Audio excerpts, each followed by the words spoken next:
நம்முடைய தியானத்திற்காக தேவனாகிய கர்த்தர் கொடுக்கிற ஜீவனுள்ள வார்த்தை என ஆதியாகமங்களின் புஸ்தகம் 25வது அதிகாரம் அதன் 5வது வசனத்தை எடுத்தவரில் ஒருவர் வாசிக்கலாம். ஆதியாகமம் 25:5. ஆபிரகாம் தனக்கு உண்டான யாவையும் ஈசாக்குக்கு கொடுத்தான். எல்லா கரங்களை தட்டி கர்த்தரை மகிமைப்படுத்து. ஹல்லேலூயா, ஹல்லேலூயா.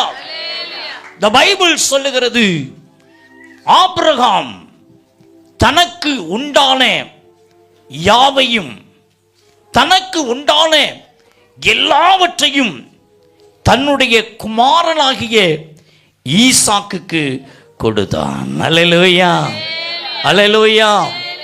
இந்த இடத்துல என் அன்பு பிள்ளையே, ஆண்டவருடைய பிள்ளையா யார் யாரெல்லாம் நீங்க இந்த இடத்துல வந்திருக்கிறீங்களோ, உங்க எல்லாருக்கும் ஆண்டவர் தன்னிடத்துல இருக்கிற எல்லாவற்றையும் இன்றைக்கு தரப்போகிறார். அல்லேலூயா, அல்லேலூயா. ஒரு தகப்பன் தன்னுடைய பிள்ளைக்கு தான் தன்னிடத்துல இருக்கிறதை கொடுப்பார். அல்லேலூயா. அருமையான பாஸ்டர் இருக்கிறார்கள். பாஸ்டருக்கு 2 குமாரர் இருக்கிறார்கள். அருமையான பாஸ்டர் என்ன செய்வாங்க? தன்னிடத்துல இருக்கிறத தன்னுடைய பிள்ளைகளுக்கு தான் அவர்கள் கொடுப்பாங்க. ஆமென் சொல்லுங்க, ஆமென் சொல்லுங்க. எந்த தகப்பனும் செய்கிற ஒரு காரியம்தான். இந்த ஆபிரகாம் கூட என் அன்பு பிள்ளையே தன்னுடைய குமாரனாகிய அந்த ஈசாக்குக்கு தன்னிடத்தில் இருக்கிற யாவையும், தன்னிடத்தில் இருக்கிற எல்லாவற்றையும் அவன் கொடுத்தான் என்று சொல்லி வேதத்திலே நாம் வாசிக்கிறோம். அல்லேலூயா, அல்லேலூயா. பிரியமான தேவனுடைய பிள்ளையே, அப்படியானால் இந்த ஆபிரகாமினிடத்துல அப்படி என்ன இருந்தது? என்ன இருந்தது? ஆதியாகமம் 24வது அதிகாரம் 1வது வசனத்தை நீங்க வாசித்து பாருங்க. கர்த்தர் ஆபிரகாமை சகல விதத்திலையும் ஆசீர்வதித்து வைத்திருந்தார். அல்லேலூயா. ஆபிரகாமுடைய வாழ்க்கையில இல்லைன்னு ஒண்ணு கிடையாது. அந்த அளவுக்கு ஒரு பெருக்கமான ஆசீர்வாதத்தை இந்த அருமையான ஆபிரகாமுடைய வாழ்க்கையில ஆண்டவர் கொடுத்து வைத்திருந்தார். அல்லேலூயா. ஆதியாகமம் 13ஆம் அதிகாரம் அதன் 2வது வசனத்தை நீங்கள் வாசித்து பாருங்கள். ஆபிரகாம் மிருக ஜீவன்களும் வெள்ளியும் பொன்னுமான ஆஸ்திக்கு சொந்தக்காரனாக இருந்தான். அல்லேலூயா. ஒரு சாதாரணமான மனிதன் அல்ல. இந்த பைபிள் சொல்லுகிறது, அந்த ஆபிரகாம் ஆஸ்திக்கு எல்லாம் சொந்தக்காரனாக அந்த ஆபிரகாம் இருந்தான். அல்லேலூயா. ஆகினா தன்னிடத்தில் இருக்கிற எல்லாவற்றையும், தன்னிடத்தில் இருக்கிற யாவையும் தன்னுடைய அன்பு குமாரனாகிய அந்த ஈசாக்குக்கு ஆபிரகாம் எல்லாவற்றையுமே கொடுத்தான். அல்லேலூயா. ஆதியாகமம் 24ஆம் அதிகாரம் 34-35 நீங்கள் வாசித்து பாருங்கள். பைபிள் சொல்லுகிறது, தேவனாகிய கர்த்தராலே இந்த ஆபிரகாம் ஒரு பெரிய சீமானாக அவன் ஆசீர்வதிக்கப்பட்டான். ஒரு சாதாரணமான மனிதன் அல்ல.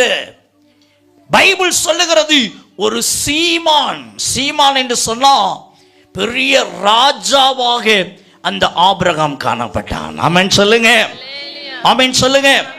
ஒரு ராஜாவா இருக்கிற அந்த ஆபிரகாம், சீமானா இருக்கிற அந்த ஆபிரகாம் தன்னிடத்துல இருக்கிற எல்லாவற்றையும் தன்னுடைய குமாரனாகிய தன்னுடைய பிள்ளையாகிய ஈசாக்குக்கு கொடுத்தான் என்று சொல்லிதான் பைபிள் தெளிவாக சொல்லுகிறது. இன்றைக்கு அன்புக்குரிய கர்த்தருடைய பிள்ளைய, நானும் நீங்களும் ஆராதிக்கிற நம்முடைய தகப்பனாகிய ஆண்டவர் இந்த வானத்தையும் பூமியும் சர்வத்தையும் படைத்த ஒரு ஆண்டவர். அல்லேலூயா, அல்லேலூயா. நம்முடைய தேவனாகிய கர்த்தர் எப்படிப்பட்டவர் பாருங்க. வானம், ஆண்டவர் சொல்லுகிறார், வெள்ளியும் பொன்னும் என்னுடையது என்று சொல்லுகிறார். என் அன்புக்குரிய தேவனுடைய பிள்ளையே, நம்முடைய ஆண்டவரை குறித்து பைபிள் சொல்லுகிறது, அவர் ஐஸ்வர்ய சம்பந்தராக இருக்கிறாராம். எனக்கு அன்பானவர்களே, இந்த ஆபிரகாமை ஆசீர்வதித்த கர்த்தர் இந்த ஆபிரகாமை சீமானாக மாற்றின தேவன்.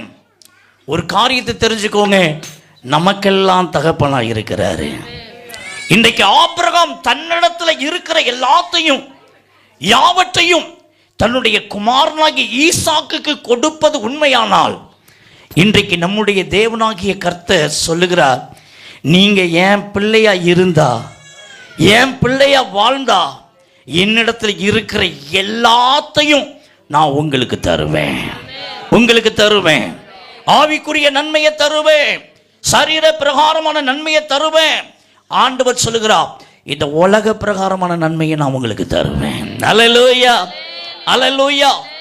என் அன்புக்குரிய தேவனுடைய பிள்ளையே, ஒரு உலக பிரசித்தி பெற்ற ஒரு ஓவியர் ஒருவர் இருந்தார். அந்த ஓவியருக்கு ஒரே ஒரு மகன், செல்ல மகன், அன்பான ஒரு மகன். இந்த ஓவியர் பெரிய செல்வாக்கு உடையவராக இருந்தார்.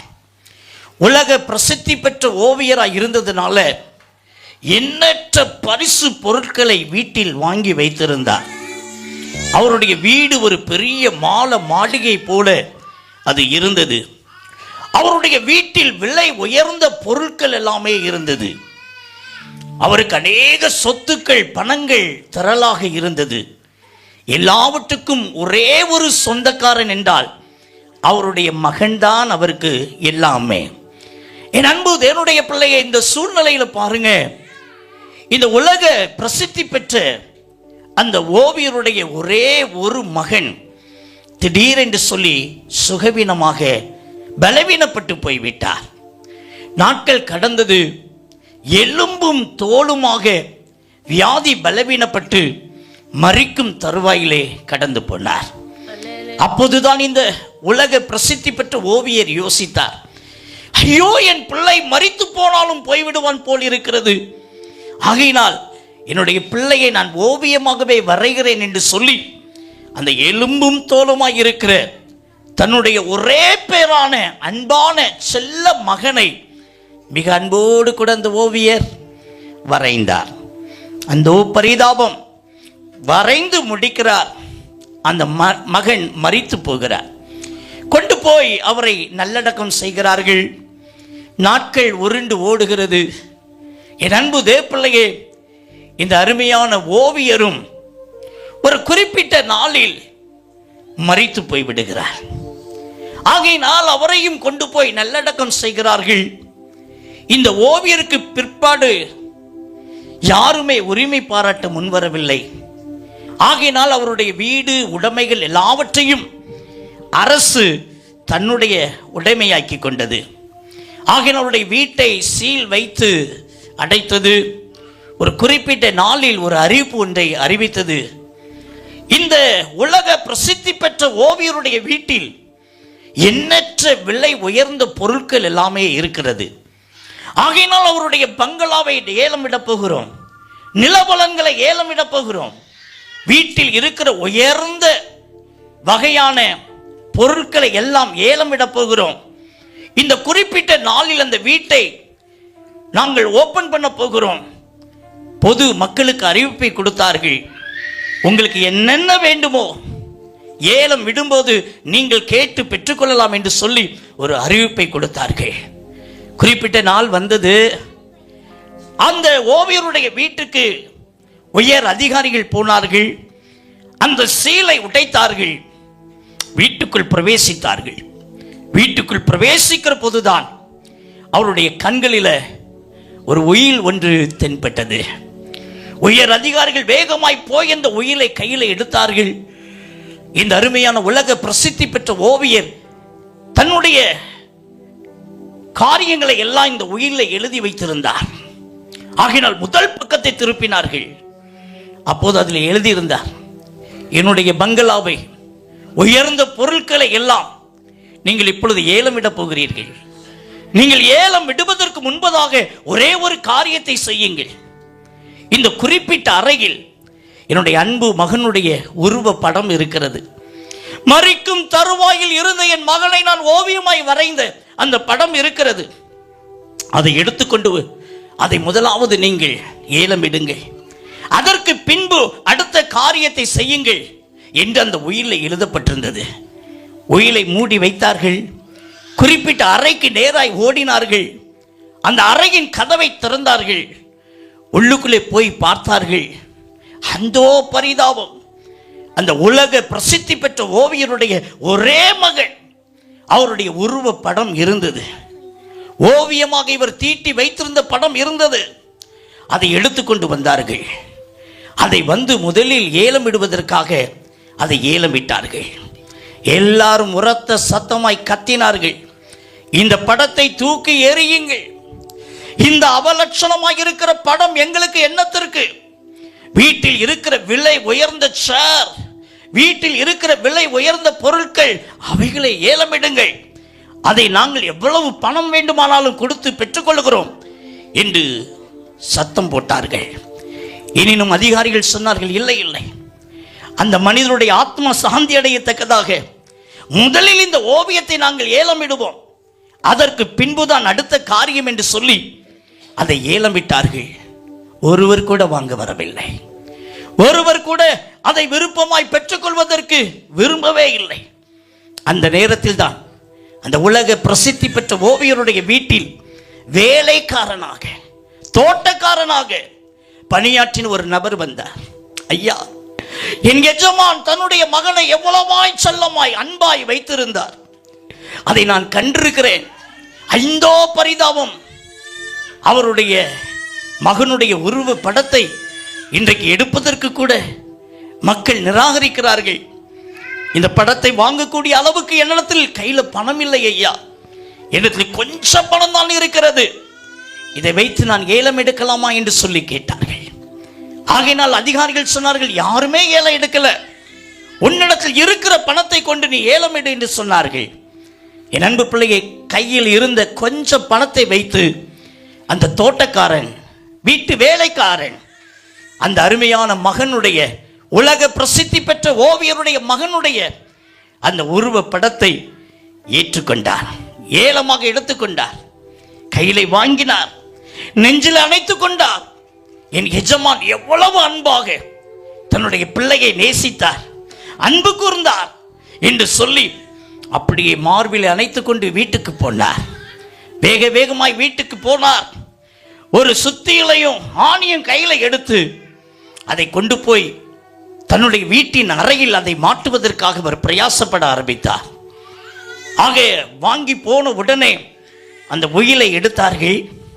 உயிலை எடுத்து அடுத்த பக்கம் திருப்பி அதை வாசிக்க முற்பட்டார்கள்.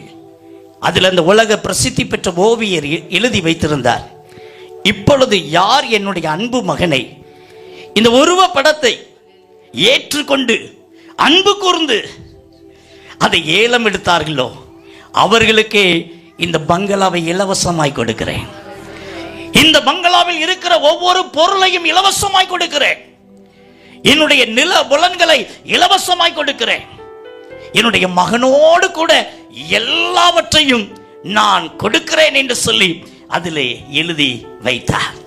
என் அன்புக்குரிய தேவப்பிள்ளையே, அதிகாரிகள் வேக வேகமாய் போனார்கள்.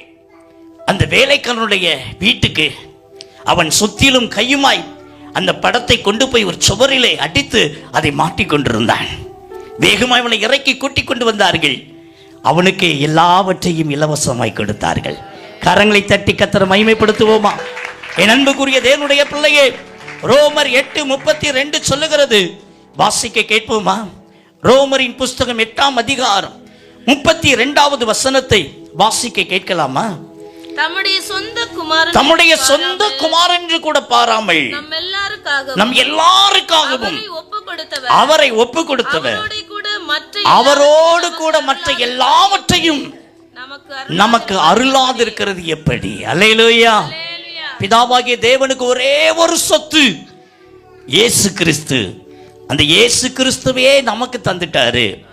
என் அன்பு பிள்ளையே, அவரை மட்டும் நீ ஏற்றுக்கொள்ளுவாய் என்றால் அவரோடு கூட மற்ற எல்லாவற்றையும் கர்த்தர் உனக்கு தருவார். அல்லேலூயா, அல்லேலூயா. என கண்மான கர்த்தருடைய பிள்ளையே, இந்த ஆபிரகாம் தன்னிடத்துல இருக்கிற எல்லாவற்றையும் தன்னுடைய குமாரனுக்கு கொடுத்தார். இன்றைக்கு பிதாவாகிய தேவன் சொல்லுகிறார், என்னுடைய மகனாகிய இயேசு கிறிஸ்துவை நீங்கள் உங்கள் உள்ளத்தில் உங்க இல்லத்தில் உங்களுடைய வாழ்க்கையில் நீங்கள் ஏற்றிருப்பீர்கள் என்று சொன்னால் அதன் நிமித்தமாய் உங்களுக்கும் நானும் என்னிடத்தில் இருக்கிற எல்லாவற்றையும் தருவேன், எல்லாவற்றையும் தருவேன். என் அன்புக்குரிய தேவப்பிள்ளை 1 தீமோத்தேயு 6:17 சொல்லுகிறது, நாம் அனுபவிக்கிறதற்கு சகல விதமான நன்மைகளையும் நமக்கு சம்பூரணமாய் கொடுக்கிற ஜீவனுள்ள தேவன். நானும் நீங்கள் ஆராதிக்கிற ஆண்டவராம் இயேசு கிறிஸ்து நம்முடைய தேவனாகிய கர்த்தர் சகல நன்மைகளையும் நமக்கு சம்பூரணமாக கொடுக்கிற ஒரு கர்த்தர். இன்னைக்கு உங்களுக்கு என்னென்ன ஆசீர்வாதம் வேண்டுமோ, என்னென்ன நன்மை வேண்டுமோ, என் அன்பு பிள்ளையே, இயேசுவோடு கூட மற்ற எல்லாவற்றையும் உங்களுக்கு அருளுவார். அல்லேலூயா. கரங்களை தட்டி கர்த்தரை மகிமைப்படுத்துவீங்களா? என் அன்புக்குரிய தேவனுடைய பிள்ளையே, நல்லா கவனிங்க, நல்லா கவனிங்க. ஆண்டவர் இந்த ஆபிரகாமை ஆசீர்வதித்தார். இந்த ஆபிரகாம் தனக்குண்டான எல்லாவற்றையும் தன்னுடைய குமாரனாகிய ஈசாக்குக்கு கொடுத்தான். அல்லேலூயா. நான் கேட்கிறேன், கவனிங்க. ஆபிரகாமுக்கு மொத்தம் எத்தனை பிள்ளைங்க? ஆபிரகாமுக்கு மொத்தம் எத்தனை பிள்ளைங்க? பைபிளை திருப்பிக்கோங்க. கலாத்தியரின் புஸ்தகம் 4ஆம் அதிகாரம் 22, 23 ஒருவர் வாசிக்க கேட்கலாம். கலாத்தியரின் புஸ்தகம், என்னோடு கூட வேத புத்தகத்தை திருப்பிக்கோங்க. 4ஆம் அதிகாரம் வாசிக்கலாம். அதில் 22, 23 வாசிங்க. ஆபிரகாமுக்கு 2 குமாரர் இருந்தார்கள். ஆபிரகாமுக்கு 2 குமாரர் இருந்தார்கள் என்று எழுதி இருக்கிறது. ஒருவன் அடிமையானவனிடத்தில் பிறந்தவன். கவனிங்க, ஒருவன் அடிமையானவனிடத்தில் பிறந்தவன், ஒருவன் சுயாதீனமுள்ள பிறந்தவன், அடிமையானவனிடத்தில் பிறந்தவன், அடிமையானவனிடத்தில் பிறந்தவன், மாம்சத்தின்படி பிறந்தான், மாம்சத்தின்படி பிறந்தான், சுயாதீனத்தில் பிறந்தவன், வாக்குத்தத்தத்தின்படி பிறந்தான். அல்லேலூயா, அல்லேலூயா. இப்போ ஆபிரகாமுக்கு எத்தனை பிள்ளை? 2 பிள்ளை. அப்ப இந்த ஆபிரகாம் என்ன செய்திருக்கணும்? 2 பிள்ளைங்களுக்கும் என்ன செய்திருக்கணும்? ஷேர கொடுத்திருக்கணும். என் அன்பு தேவப்பிள்ளை, ஆனா நீங்க பைபிளை நல்லா கவனிங்க. ஆபிரகாம் தனக்குண்டான எல்லாவற்றையும் தன்னுடைய குமாரனாகிய ஈசாக்குக்கு கொடுத்தான். அல்லேலூயா. அந்த அருமையான கலாத்தியர் 4ஆம் அதிகாரம் 28வது வசனத்தை நீங்க வாசிங்க. சகோதரரே, நாம் ஈசாக்கை போல வாக்குத்தத்தத்து பிள்ளைகளாய் இருக்கிறோம். அல்லேலூயா. சகோதரரே, நம்ம எப்படி இருக்கிறோமா? வாக்குத்தத்தத்தின்படி ஈசாக்கை போல வாக்குத்தத்தத்தின்படி பிள்ளைகளாக இருக்கிறோம். Listen to me. நம்ம வாக்குத்தத்தத்தின்படி ஈசாக்கை போல, ஆபிரகாமுக்கு பிள்ளையா இருந்த ஈசாக்கை போல நம்முடைய வாழ்க்கை காணப்படும் போதுதான் ஆண்டவர் எல்லாவற்றையும் நமக்கு தருவார். Listen to me. என் அன்புக்குரிய தேவப்பிள்ளையே, ஒரு தகப்பன் தான் பிள்ளைக்கு எல்லாவற்றையும் கொடுக்கிறாரு. ஒரு பிள்ளைக்கு கொடுக்கிறாரு. அந்த பிள்ளை வாக்குத்தத்தத்தின் பிள்ளை, மாம்சத்தின் படி பிறந்த பிள்ளை இல்ல, ஆவியின் படி பிறந்த பிள்ளை. இன்னைக்கு பிள்ளை, ஒரு காரியத்தை தெரிஞ்சுக்கோங்க. நீ மாம்சத்தின் படி பிறந்த பிள்ளையா இருந்தா நீ ஆண்டவருடைய கரத்திலிருந்து எல்லாத்தையும் பெற்றுக்க முடியாது, எல்லாவற்றையும் நீ பெற்றுக்கொள்ள முடியாது. ஆனா ஆவிக்குரிய பிள்ளையாக, வாக்குத்தத்தத்தின் பிள்ளையாக இந்த ஈசாக்கை போல நீ இருப்பாய் என்று சொன்னா, தகப்பன் தன் பிள்ளைக்கு எல்லாத்தையும் கொடுத்தது போல நம்முடைய பரம தகப்பன் தன்னிடத்துல இருக்கிற எல்லாத்தையும் உங்களுக்கு கொடுப்பாரு, உங்களுக்கு கொடுப்பாரு. என் அன்பு வாலிப தம்பிமா, வாலிப தங்கச்சி, நீ ஆவிக்குரிய ஒரு பிள்ளையா இந்த சபையில் இருக்கிறியா? மாம்சத்துக்குரிய ஒரு பிள்ளையா இந்த சபையில் இருக்கிறியா? நீ ஆவிக்குரிய பிள்ளையா இருந்தா ஆண்டவர் தன்னிடத்துல இருக்கிற எல்லாத்தையும் உனக்கு கொடுப்பாரு. கரங்களை தட்டி கர்த்தரை மகிமைப்படுத்துங்க. ஹalleluya, ஹalleluya. என் அன்புக்குரியவர்களே, நீங்கள் புரியும்படியாக ஆண்டவருடைய வார்த்தை உங்களோடு கூட பகிர்ந்து கொள்ளுகிறேன். ஆபிரகாமுக்கு ஆண்டவர் 2 பிள்ளைகளை கொடுத்தா. முத கொடுத்த பிள்ளை இந்த பிள்ளை தெரியுமா? வாசிங்க. ஆதியாகமம் 16ஆம் அதிகாரம் 15வது வசனத்தை வாசிக்க கேட்கலாம். ஆதியாகமம் 16ஆம் அதிகாரம் 15வது வசனத்தை. ஆகார் ஆபிரகாமுக்கு ஒரு குமாரனை பெற்றாள். ஆபிரகாம் ஆகார் பெற்ற தன் குமாரனுக்கு இஸ்மவேல் என்று சொல்லி பெயர் வைத்தான். அல்லேலூயா. அப்போ முதல்ல ஒரு பிள்ளை பிறக்குது இந்த ஆபிரகாமுக்கு. அந்த பிள்ளை பேர் என்னன்னா இஸ்மவேல். அல்லேலூயா, அல்லேலூயா. என் அன்புக்குரிய தேவ பிள்ளையே, இப்ப இன்னொரு பிள்ளை ஆண்டவர் வாக்குத்தத்தத்தின் பிள்ளையா கொடுக்கிறாரு. அது யார் பாருங்க. ஆதியாகமம் 21ஆம் அதிகாரம் முதல் 2 வசனத்தையும் வாசிக்க கேட்கலாம். கர்த்தர் தாம் சொல்லி இருந்தபடி சாராள் பேரிலே கடாட்சமானார். கர்த்தர் தாம் உரைத்தபடி சாராளுக்கு செய்தருளினார். ஆபிரகாம் முதிர் வயதாக இருக்கையில் சாராள் கர்ப்பவதியாகி, கவனிங்க, தேவன் குறித்திருந்த காலத்திலே அவனுக்கு ஒரு குமாரனை பெற்றாள். அப்பொழுது ஆபிரகாம் தனக்கு சாராள் பெற்ற குமாரனுக்கு ஈசாக்கு என்று சொல்லி பெயர் வைத்தான். அல்லேலூயா. அதுதான் வாக்குத்தத்தத்தின் பிள்ளை. அல்லேலூயா, அல்லேலூயா. அப்ப இந்த ஆபிரகாமுக்கு எத்தனை பிள்ளை? 2 பிள்ளை. முதல் பிள்ளை யாரு? இஸ்மவேல். 2வது பிள்ளை யாரு? ஈசாக்கு. இந்த ஆபிரகாம் என்ன செய்திருக்கணும்? 2 பிள்ளைங்களுக்கும் சரி சமமா பங்கு கொடுத்திருக்கணும். ஆனா பைபிள் சொல்லுகிறது ஆபிரகாம் யாவையும் தன்னிடத்தில் இருக்கிற எல்லாவற்றையும் தன்னுடைய குமாரனாகிய ஈசாக்குக்கே கொடுத்தான். இன்னைக்கு நண்புக்குரிய கர்த்தருடைய பிள்ளையே, ஒரு முறை நான் ஒரு இடத்துக்கு ஊழியத்துக்காக போயிருந்தேன். ஒரு வீட்டில் நான் தங்கி இருந்தேன். ஒரு அருமையான ஒரு தம்பி என்கிட்ட வந்து சொன்னான், அங்கிள் உங்களுக்கு சிம்ரான் தெரியுமா அப்படின்னு சொல்லி கேட்டான். அப்போ நான் சொன்னேன், தம்பி சிம்ரான் என்பது ஒரு நடிகை தானே, நான் அப்படி சினிமாலாம் பார்க்கறது கிடையாதப்பா, எனக்கு அதை பற்றி ஒன்றும் தெரியாது என்று சொல்லி நான் சொன்னேன். அப்போ இந்த தம்பி சொன்னாங்க, இல்லை அங்கிள், சிம்ரான் என்று சொல்லி ஒரு பெயர் நம்முடைய பைபிளில் இருக்கிறதாமே, எங்களுடைய டீச்சர் என்கிட்ட கேட்டாங்க, ஆகினால் அதைத்தான் நான் உங்களிடத்தில் கேட்டேன் என்று சொல்லி சொன்னான். ஓ அப்படியா என்று சொல்லி அவன் போன பின்பு பைபிளை உருட்டி புரட்டி பார்த்தேன். சிம்ரான்கிற பெயர் இருக்குது. என்னோட கூட வேத புத்தகத்தை திருப்பிக்கோங்க. ஆதியாகமம் 25வது அதிகாரம் முதல் 2 வசனத்தை ஒருவர் வாசிக்க கேட்கலாம். நல்ல கவனிங்க. ஆபிரகாம் கேத்துராள் என்னும் பெயர் கொண்ட ஒரு ஸ்திரீயையும் விவாகம் பண்ணியிருந்தான். பெயர் கொண்ட ஒரு ஸ்திரீயையும் விவாகம் பண்ணியிருந்தான். அவள் அவனுக்கு சிம்ரானையும், அந்த கேத்துராள் ஆபிரகாமுக்கு சிம்ரானையும் யக்ஷானையும் மேதானையும் மீதியானையும் இஸ்பாக்கையும் சூவாகையும் பெற்றாள். இங்க பாத்தீங்களா, இந்த ஆபிரகாம் அன்னைக்கு கேத்துராள் என்கிற ஒரு பெண்ணையும் திருமணம் பண்ணி இருக்கிறார். என் அன்புக்குரிய தேவனுடைய பிள்ளையே, அன்னைக்கு இருந்த காலகட்டங்கள் அப்படி. இன்னைக்கு ஒரு மனிதனுக்கு ஒரு மனுஷி, ஒரு மனுஷிக்கு ஒரு மனுஷன். என் அன்புக்குரிய தேவ பிள்ளையே, அன்னைக்கு வாழ்ந்த நாட்கள்ல இந்த ஆபிரகாம் என்ன பண்ணியிருக்கிறாரு?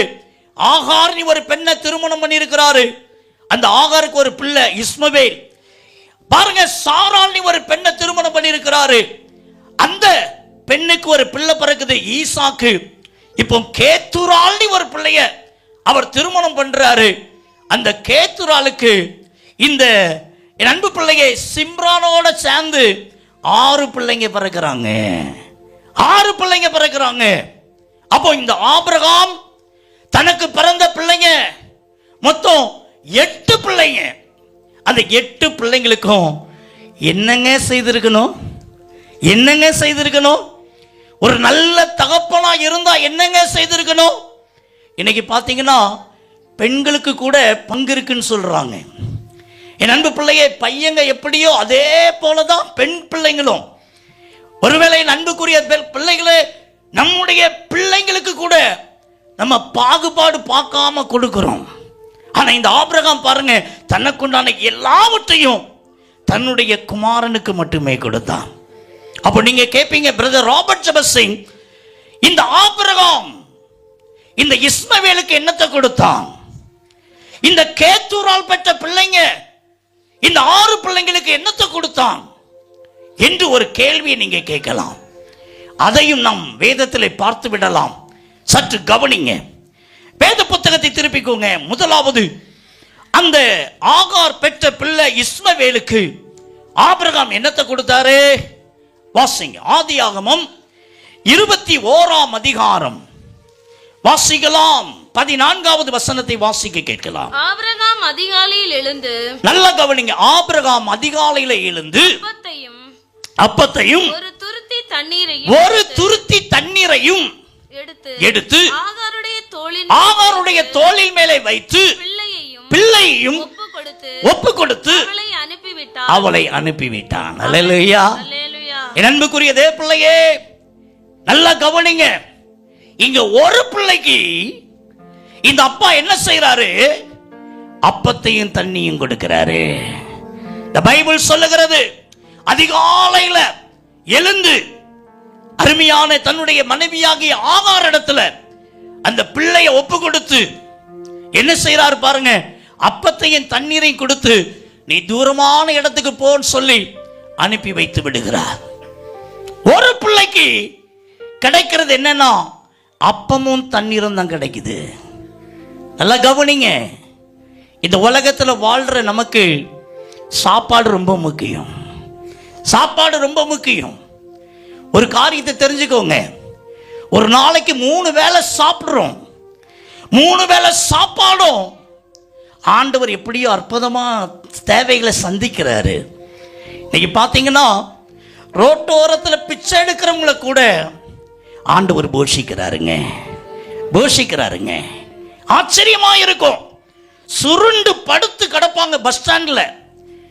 நம்மள மாதிரி ஒரு மனுஷன் போய் தட்டி மதிய சாப்பாடை வாங்கி கொடுத்து, சாப்பிடுங்க சார், சாப்பிடுங்கம்மா என்று சொல்லி கொடுத்து போவாங்க. ஆண்டவரே போஷிக்கிறார். Listen to me. நீ அப்பத்தையும் தண்ணீரையும் கொடுக்கிறதுனால நீ அவருடைய பிள்ளைன்னு சொல்லிட முடியாது. இன்னைக்கு நிறைய பேருடைய வாழ்க்கையில வயிறு நிறைஞ்சிருக்கு. நேரத்துக்கு நேரம் நல்ல சாப்பாடு, நேரத்துக்கு நேரம் நல்லா தண்ணி குடிச்சுக்கிடுறோம், ஜீவனம் பண்றோம், இந்த உலகத்துல வாழ்றோம். இந்த உலகத்துல சாப்பாட்டையும் தண்ணியும் கர்த்தர் தர்றாருங்கிறதுக்காக நீங்க அவருடைய பிள்ளைன்னு நினைச்சிடாதீங்க. நீங்க மாற்றுத்தாயின் பிள்ளைகள். நீங்க அவருடைய பிள்ளையா இருந்தா லிசன், எல்லாத்தையும் பெற்றுக்கொள்வீங்க. கரங்களை தட்டி கர்த்தரை மகிமைப்படுத்துங்க. அல்லேலூயா, அல்லேலூயா. என் அன்புக்குரிய தேவனுடைய பிள்ளையே, இன்னைக்கு ஆண்டவர் உன்கிட்ட கேட்கிறாரு, நீ அப்பத்தையும் தண்ணீரையும் மட்டும்தான் பெற்றுக்கொண்டிருக்கிறியா, இல்ல என்கிட்ட இருந்து எல்லா நன்மையும் பெற்றுக்கொண்டிருக்கிறியா? உங்களை நீங்களே சோதித்து பாருங்க. இந்த உயிர் மீட்சி கூட்டத்தில் உங்களை உயிர்ப்பிக்கிறதற்கு தான் கர்த்தர் தன்னுடைய வார்த்தையை இன்றைக்கு வெளிப்படுத்துகிறார். நீ மாம்சத்துக்குரியவனா இருந்தா உன் வயிறு நிரம்பும், உன்னுடைய வயிற்றுக்கு தண்ணி கிடைக்கும், உன் வயிற்றுக்கு சாப்பாடு கிடைக்கும். என் அன்பு பிள்ளைய, சாப்பாடு பெரிய காரியம் கிடையாது. அப்பாட்ட இருந்து எல்லாத்தையும் பெற்றுக்கொள்ளணும். கரங்களை தட்டி கர்த்தரை மகிமைப்படுத்துங்க. ஹல்லேலூயா, ஹல்லேலூயா. நீ வாக்குத்தத்தத்தின் பிள்ளையா இருந்தா, ஈசாக்கை போல வாக்குத்தத்தத்தின் பிள்ளையா இருந்தா, அப்பா ஏசப்பா உனக்கு எல்லாத்தையும் தருவாரு. தன்னிடத்துல இருக்கிற எல்லா ஆசீர்வாதத்தை தருவாரு. உலக பிரகாரமான ஆசீர்வாதத்தை தருவாரு, ஆவிக்குரிய ஆசீர்வாதத்தை தருவாரு, சரீர பிரகாரமான ஆசீர்வாதத்தை தருவாரு. இன்னைக்கு நீங்க அப்பத்தையும் தண்ணீரையும் மட்டும் பெற்றுக்கொண்டிருக்கிறீங்க அப்படின்னு சொன்னா நீங்க அவருடைய பிள்ளையா மாறுங்க. இந்த ராத்திரி நேரத்தில் தேவன் உங்களோடு கூட பேசுகிறார். என் அன்பு பிள்ளைய, மாம்சத்துக்குரிய பிள்ளையா இருக்கிற நீங்க ஆவிக்குரிய பிள்ளையா மாறுங்க. இன்னைக்கு ஆண்டவர் தன்னிடத்தில் இருக்கிற எல்லாத்தையுமே உங்களுக்கு கொடுப்பார். அல்லேலூயா. சரி, இந்த சிம்ரானோடு கேத்தூரால் பெற்ற 6 பிள்ளைங்க இருக்கிறாங்களே, இந்த 6 பிள்ளைங்களுக்கு இந்த ஆபிரகாம் என்ன கொடுத்தாரு? பைபிளை திருப்பிக் கொள்ளுங்க. ஆதியாகமங்களின் புஸ்தகம் 25ஆம் அதிகாரம் 6வது வசனத்தை வாசிக்க கேட்கலாம். ஆபிரகாமுக்கு இருந்த மறுமனையாட்டிகளின் பிள்ளைகளுக்கு, கவனிங்க, ஆபிரகாமிற்கு இருந்த மறுமனையாட்டியின் பிள்ளைகளுக்கோ ஆபிரகாம் நன்கொடைகளை கொடுத்து நன்கொடைகளை கொடுத்து தான் உயிரோடு கூட இருக்கும் போதே அவர்களை தன் குமாரனாகிய ஈசாக்கை விட்டு கிழக்கே போக கீழ் தேசத்துக்கு அனுப்பிவிட்டான். அல்லேலூயா. ஒரு பிள்ளைக்கு ஆபிரகாம் என்ன கொடுத்தாரு? அப்பத்தையும் தண்ணீரையும் கொடுத்தாரு. ஆனா இன்னொரு பிள்ளைங்களுக்கு, கேத்துரால் பெற்ற சிம்ரான் 6 பிள்ளைங்களுக்கு இந்த ஆபிரகாம் நன்கொடைகளை கொடுத்தா.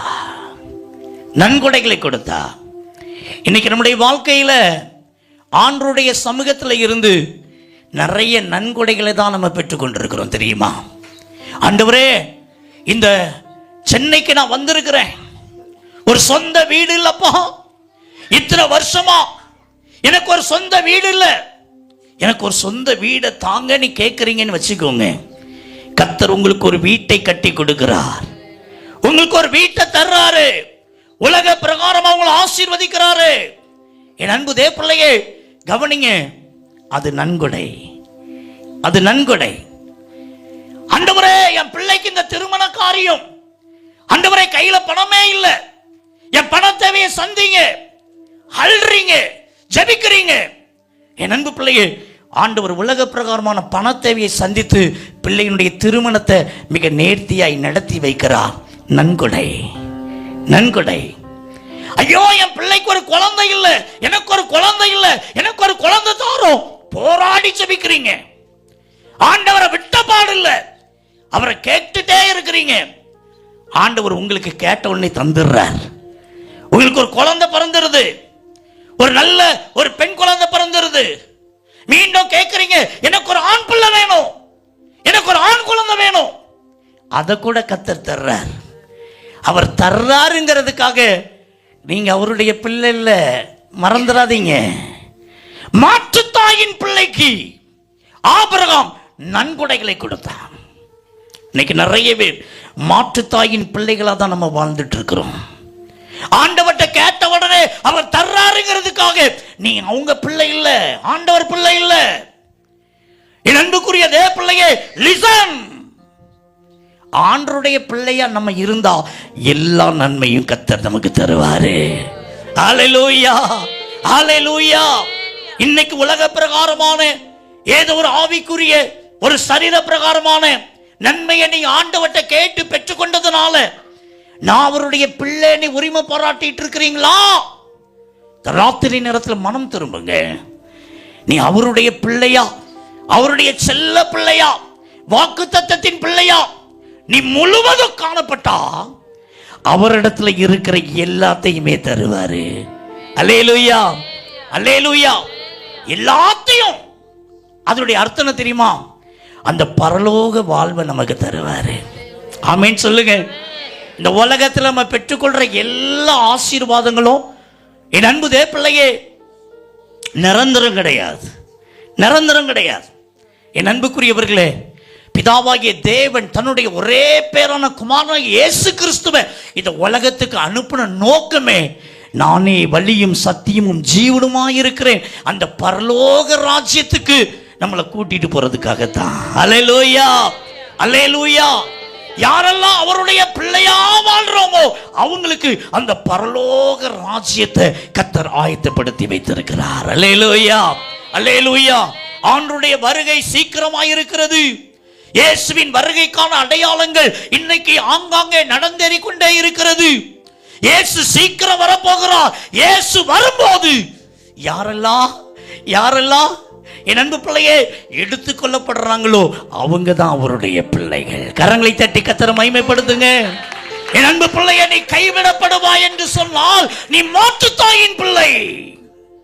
இன்னைக்கு ராத்திரியில அவருடைய வருகை இருக்குமானா உன் நிலைமை என்ன? என் அன்பு வாலிப தம்பி, வாலிப தங்கச்சி, உன் நிலைமை என்ன? இந்த ராத்திரி நேரத்துல என் ஆண்டவர் உன்னோடு கூட பேசிக் கொண்டிருக்கிறார், உன்னோடு கூட பேசிக் கொண்டிருக்கிறார். அந்த பரலோக பாக்கியம் தான் ஐயா நம்முடைய கனவாக இருக்க வேண்டும். ஆமேன் சொல்லுங்க, ஆமேன் சொல்லுங்க. என் அன்புக்குரிய தேவனுடைய பிள்ளையே, இன்னைக்கு பார்த்தீங்கன்னா ஒரு 60 வயசு 65 வயசு 70 வயசு உள்ளவங்கெல்லாம் வீட்டில் உட்கார்ந்து டிவி சீரியலை நோண்டிட்டு இருக்கிறாங்க. ஆலய ஆராதனைக்கு வர்றதில்லை, ஆண்டவரை தேடுறதில்லை. நிறைய பேருடைய வாழ்க்கையில வாலிப தம்பி வாலிப தங்கச்சி டிவி சீரியலுக்கு அடிமையா இருக்கிறாங்க. ஒரு காரியத்தை தெரிஞ்சுக்கோங்க, ஒரு 60 வயசு 70 வயசு வந்துட்டா நம்முடைய சிந்தையெல்லாம் பரலோக சிந்தையா இருக்க வேண்டும். இன்னைக்கு நிறைய பேருடைய வாழ்க்கையில அந்த பரலோகத்தை குறித்த சிந்தையா இல்லை. நான் குறிப்பிட்ட ஒரு இடத்துக்கு ஊழியத்துக்கு போயிருந்தேன், ஒரு வீட்டில் தங்கி இருந்தேன். அந்த வீட்டில் ஒரு தாத்தா பாட்டி இருக்கிறாங்க. அந்த ஐயாவுக்கு ஒரு 80 வயசு இருக்கும், அந்த அம்மாவுக்கு ஒரு 75 வயசு இருக்கும். அவங்களுடைய மகன் வீட்டில் இருக்கிறாங்க, பேர பிள்ளைங்களா இருக்கிறாங்க. அவங்ககிட்ட நான் கேட்டேன், உங்களுடைய என்டர்டைன்மெண்ட் என்ன, உங்களுடைய பொழுதுபோக்கு என்ன? அப்போ அவங்க இன்னோசண்டாக சொன்னாங்க, பிரதர் 6லேருந்து 7:30 வரைக்கும் இந்த விஜய் டிவியில் அது வரும்ல அதை பார்ப்போம், 7 to 7:30 ராஜ் டிவியில் பார்ப்போம். அப்படி சொல்லிட்டே இருக்காங்க, 11:30 வரைக்கும் சொல்லிட்டு இருந்தாங்க. என் அன்புக்குரிய தேவப்பிள்ளையே, 60 வயசு 70 வயசு வந்தாலே நம்முடைய சிந்தையெல்லாம் பரலோக சிந்தையாகவே இருக்க வேண்டும். இன்னைக்கு 40 வயசை பார்க்கறதே அபூர்வமா இருக்குது. 50 வயசை தாண்டிட்டோம்னா கர்த்தருக்கு சோதரம். 60 வயசை தாண்டிட்டோம்னா நம்முடைய வாழ்க்கையில ஏதோ ஒரு பெரிய கோல் போட்ட மாதிரி. என் அன்பு தேவப்பிள்ளையே, 60 வயசையும் தாண்டி 70 வயசு 75 வயசுனா அந்த பரலோக சிந்தை தான் நமக்குள்ள எப்பொழுதும் இருக்க வேண்டும். அல்லேலூயா. இன்னும் அந்த ரிமோட் கண்ட்ரோலை வச்சுக்கிட்டு நோண்டிக்கிட்டு உலகத்தையே நீ பார்த்துட்டு இருந்தா அவருடைய வருகையில நீ கைவிடப்படுவாய், நீ கைவிடப்படுவாய். உலகம் நீ ஓடிட்டு இருந்தா நீ கைவிடப்படுவாய். அவருடைய வருகைக்கான அடையாளங்கள் இன்றைக்கு ஆங்காங்கே நடந்தேறி கொண்டிருக்கிறது. இயேசு சீக்கிரமாக அவர் வரப்போகிறார். என் அன்புக்குரிய தேவனுடைய பிள்ளையே, ஆகையினாலே தன்னிடத்தில் இருக்கிற எல்லாத்தையும் அவர் நமக்கு கொடுக்கிறதற்கு ஆண்டவர் பிரியப்படுகிறார். அல்லேலூயா, அல்லேலூயா. இந்த ஆபிரகாம் தன்னிடத்தில் இருந்த எல்லாத்தையும் தன்னுடைய குமாரனாகிய அந்த ஈசாக்குக்கு கொடுக்கிறதுக்கு சில காரணம் இருக்கிறது. அதைத்தான் நான் வேகமாய் உங்களோடு கூட பகிர்ந்து கொள்ள போகிறேன். முதலாவது ஒரு காரணம் என்ன பாருங்க, மற்ற எந்த பிள்ளைகள்கிட்ட இல்லாத ஒரு நல்ல காரியம் இந்த ஈசாக்கிட்ட காணப்பட்டது. என்ன வாசிக்கலாம்? ஆதியாகமம் 24ஆம் அதிகாரம் 63வது வசனத்தை வாசிக்க சாயங்கால வேளையிலே கவனிங்க. ஈசாக்கு சாயங்காலமான வேளையில தியானம் பண்ண வெளியிலே போயிருந்து கண்களை ஏறெடுத்து பார்த்தபோது ஒட்டகங்கள் வர கண்டான். போதும். என் அன்புக்குரியவர்களே, இங்க ஒரு காரியத்தை பார்க்கிறோம் பாருங்க. எந்த பிள்ளைகிட்ட இல்லாத ஒரு நல்ல காரியம் இந்த ஈசாக்கிட்ட இருந்தது, அதை ஆபிரகாம் பார்த்தார். அதை பார்த்துதான் ஆபிரகாம் தனக்குண்டான எல்லாவற்றையும் யாவையும் அந்த ஈசாக்குக்கு கொடுத்தார். அல்லேலூயா. அது என்ன தெரியுமா? பைபிள் சொல்லுகிறது, சாயங்காலமான வேளையில அவர் தியானம் செய்யக்கூடியவராக இருந்தார். அல்லேலூயா சொல்லுங்க, அல்லேலூயா சொல்லுங்க. சங்கீதங்களின் புஸ்தகம் 1வது சங்கீதம் 2வது 3வது வசனத்தை வாசிக்க கேட்போமா? பைபிள் என்ன சொல்லுகிறது? சங்கீதங்களின் புஸ்தகம் 1வது சங்கீதம் 2, 3 வாசிங்க. கர்த்தருடைய வேதத்தில் பிரியமாயிருந்து இரவும் பகலும் அவருடைய வேதத்துல தியானமாயிருக்கிற மனுஷன் பாக்கியவான். அவன் நீர்க்கால்களின் மூலமாக நடப்பட்டு தன் காலத்திலே தன் கனியை தந்து இலை உதிராதிருக்கிற மரத்தை போல இருப்பான். அவன் செய்வதெல்லாம் வாய்க்கும். என் அன்புக்குரிய தேவனுடைய பிள்ளையே, கர்த்தருடைய வேதத்துல தியானமா இருக்கிறவங்க பாக்கியவான்கள். அல்லேலூயா, அல்லேலூயா சொல்லுங்க. என் அன்புக்குரியவர்களே, இன்றைக்கு ஆண்டவருடைய வேதத்து மேல நீங்க தியானமா இருக்கும்போது என் தேவனாகிய கர்த்தர் உங்க மேல பிரியமாயிருப்பாரு. அல்லேலூயா, அல்லேலூயா. தேவனாகிய கர்த்தர் விளம்பின இந்த வேத புத்தகத்துக்கு யார் யார் முக்கியத்துவம் கொடுக்கிறாங்களோ அவங்க தான் அவருடைய பிள்ளைகள். அல்லேலூயா. அவங்க தான் வாக்குத்தத்தத்தின் பிள்ளை. இன்னைக்கு அன்புக்குரிய சகோதரனே சகோதரியே, இந்த கர்த்தருடைய வேதத்தை இன்னைக்கு அநேகர் அந்நிய காரியமாக எண்ணுறாங்க. இன்னைக்கு அநேக கிறிஸ்தவனுடைய வாழ்க்கையில இந்த வேத புத்தகத்திற்கு முக்கியத்துவம் கொடுக்கிறதே கிடையாது. இது போல கூட்டங்களுக்கு வரும்போது கூட கையில பைபிளை கொண்டு வர்றதுக்கு வெட்கப்படுறாங்க. என் அன்புதே பிள்ளையே, ஒரு காரியத்தை தெரிஞ்சுக்கோங்க, நீ இந்த வேதத்தை சும, கர்த்தர் உன்னை சுமப்பாரு.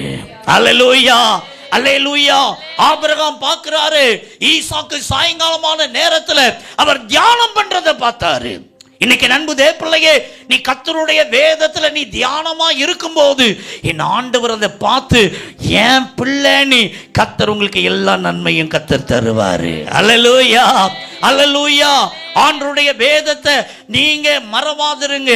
ஆண்டவருடைய வேதத்தை தியானிக்க மறவாதிருங்க. ஆண்டவருடைய வேதத்தை வாசிக்க மறக்காதீங்க. அதிகாலையில எழுந்த உடனே நீங்க ஸ்கூலுக்கு போகலாம், காலேஜுக்கு போகலாம், வேலைக்கு போகலாம், பைபிள் வாசிக்காம என் அன்பு பிள்ளைங்க வீட்டு விட்டு வெளியே போகாதீங்க. அல்லேலூயா, அல்லேலூயா.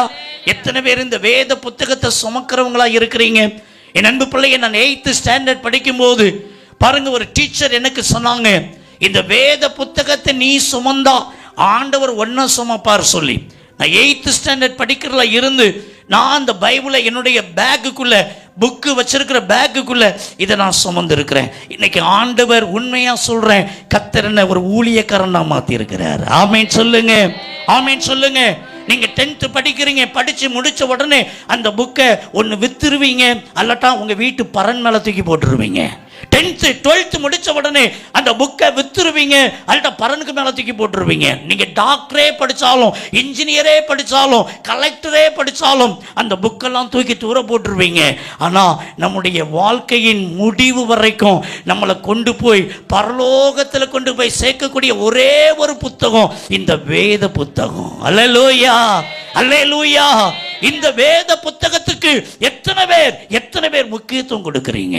இன்னைக்கு எத்தனை பேர் காலையில எழும்பி பைபிள் வாசித்தீங்க? என் அன்பு சகோதரா, என் அன்பு சகோதரியே, பைபிள் என்ன சொல்லுகிறது பாருங்க. ஓசியாவின் புஸ்தகம் 4ஆம் அதிகாரம் அதன் 6வது வசனத்துல, நீ ஆண்டவருடைய வேதத்தை மறந்தா நான் உன்னை மறந்துடுவேன், உன் பிள்ளைய மறந்துடுவேன் சொல்லி கர்த்தர் சொல்றார்.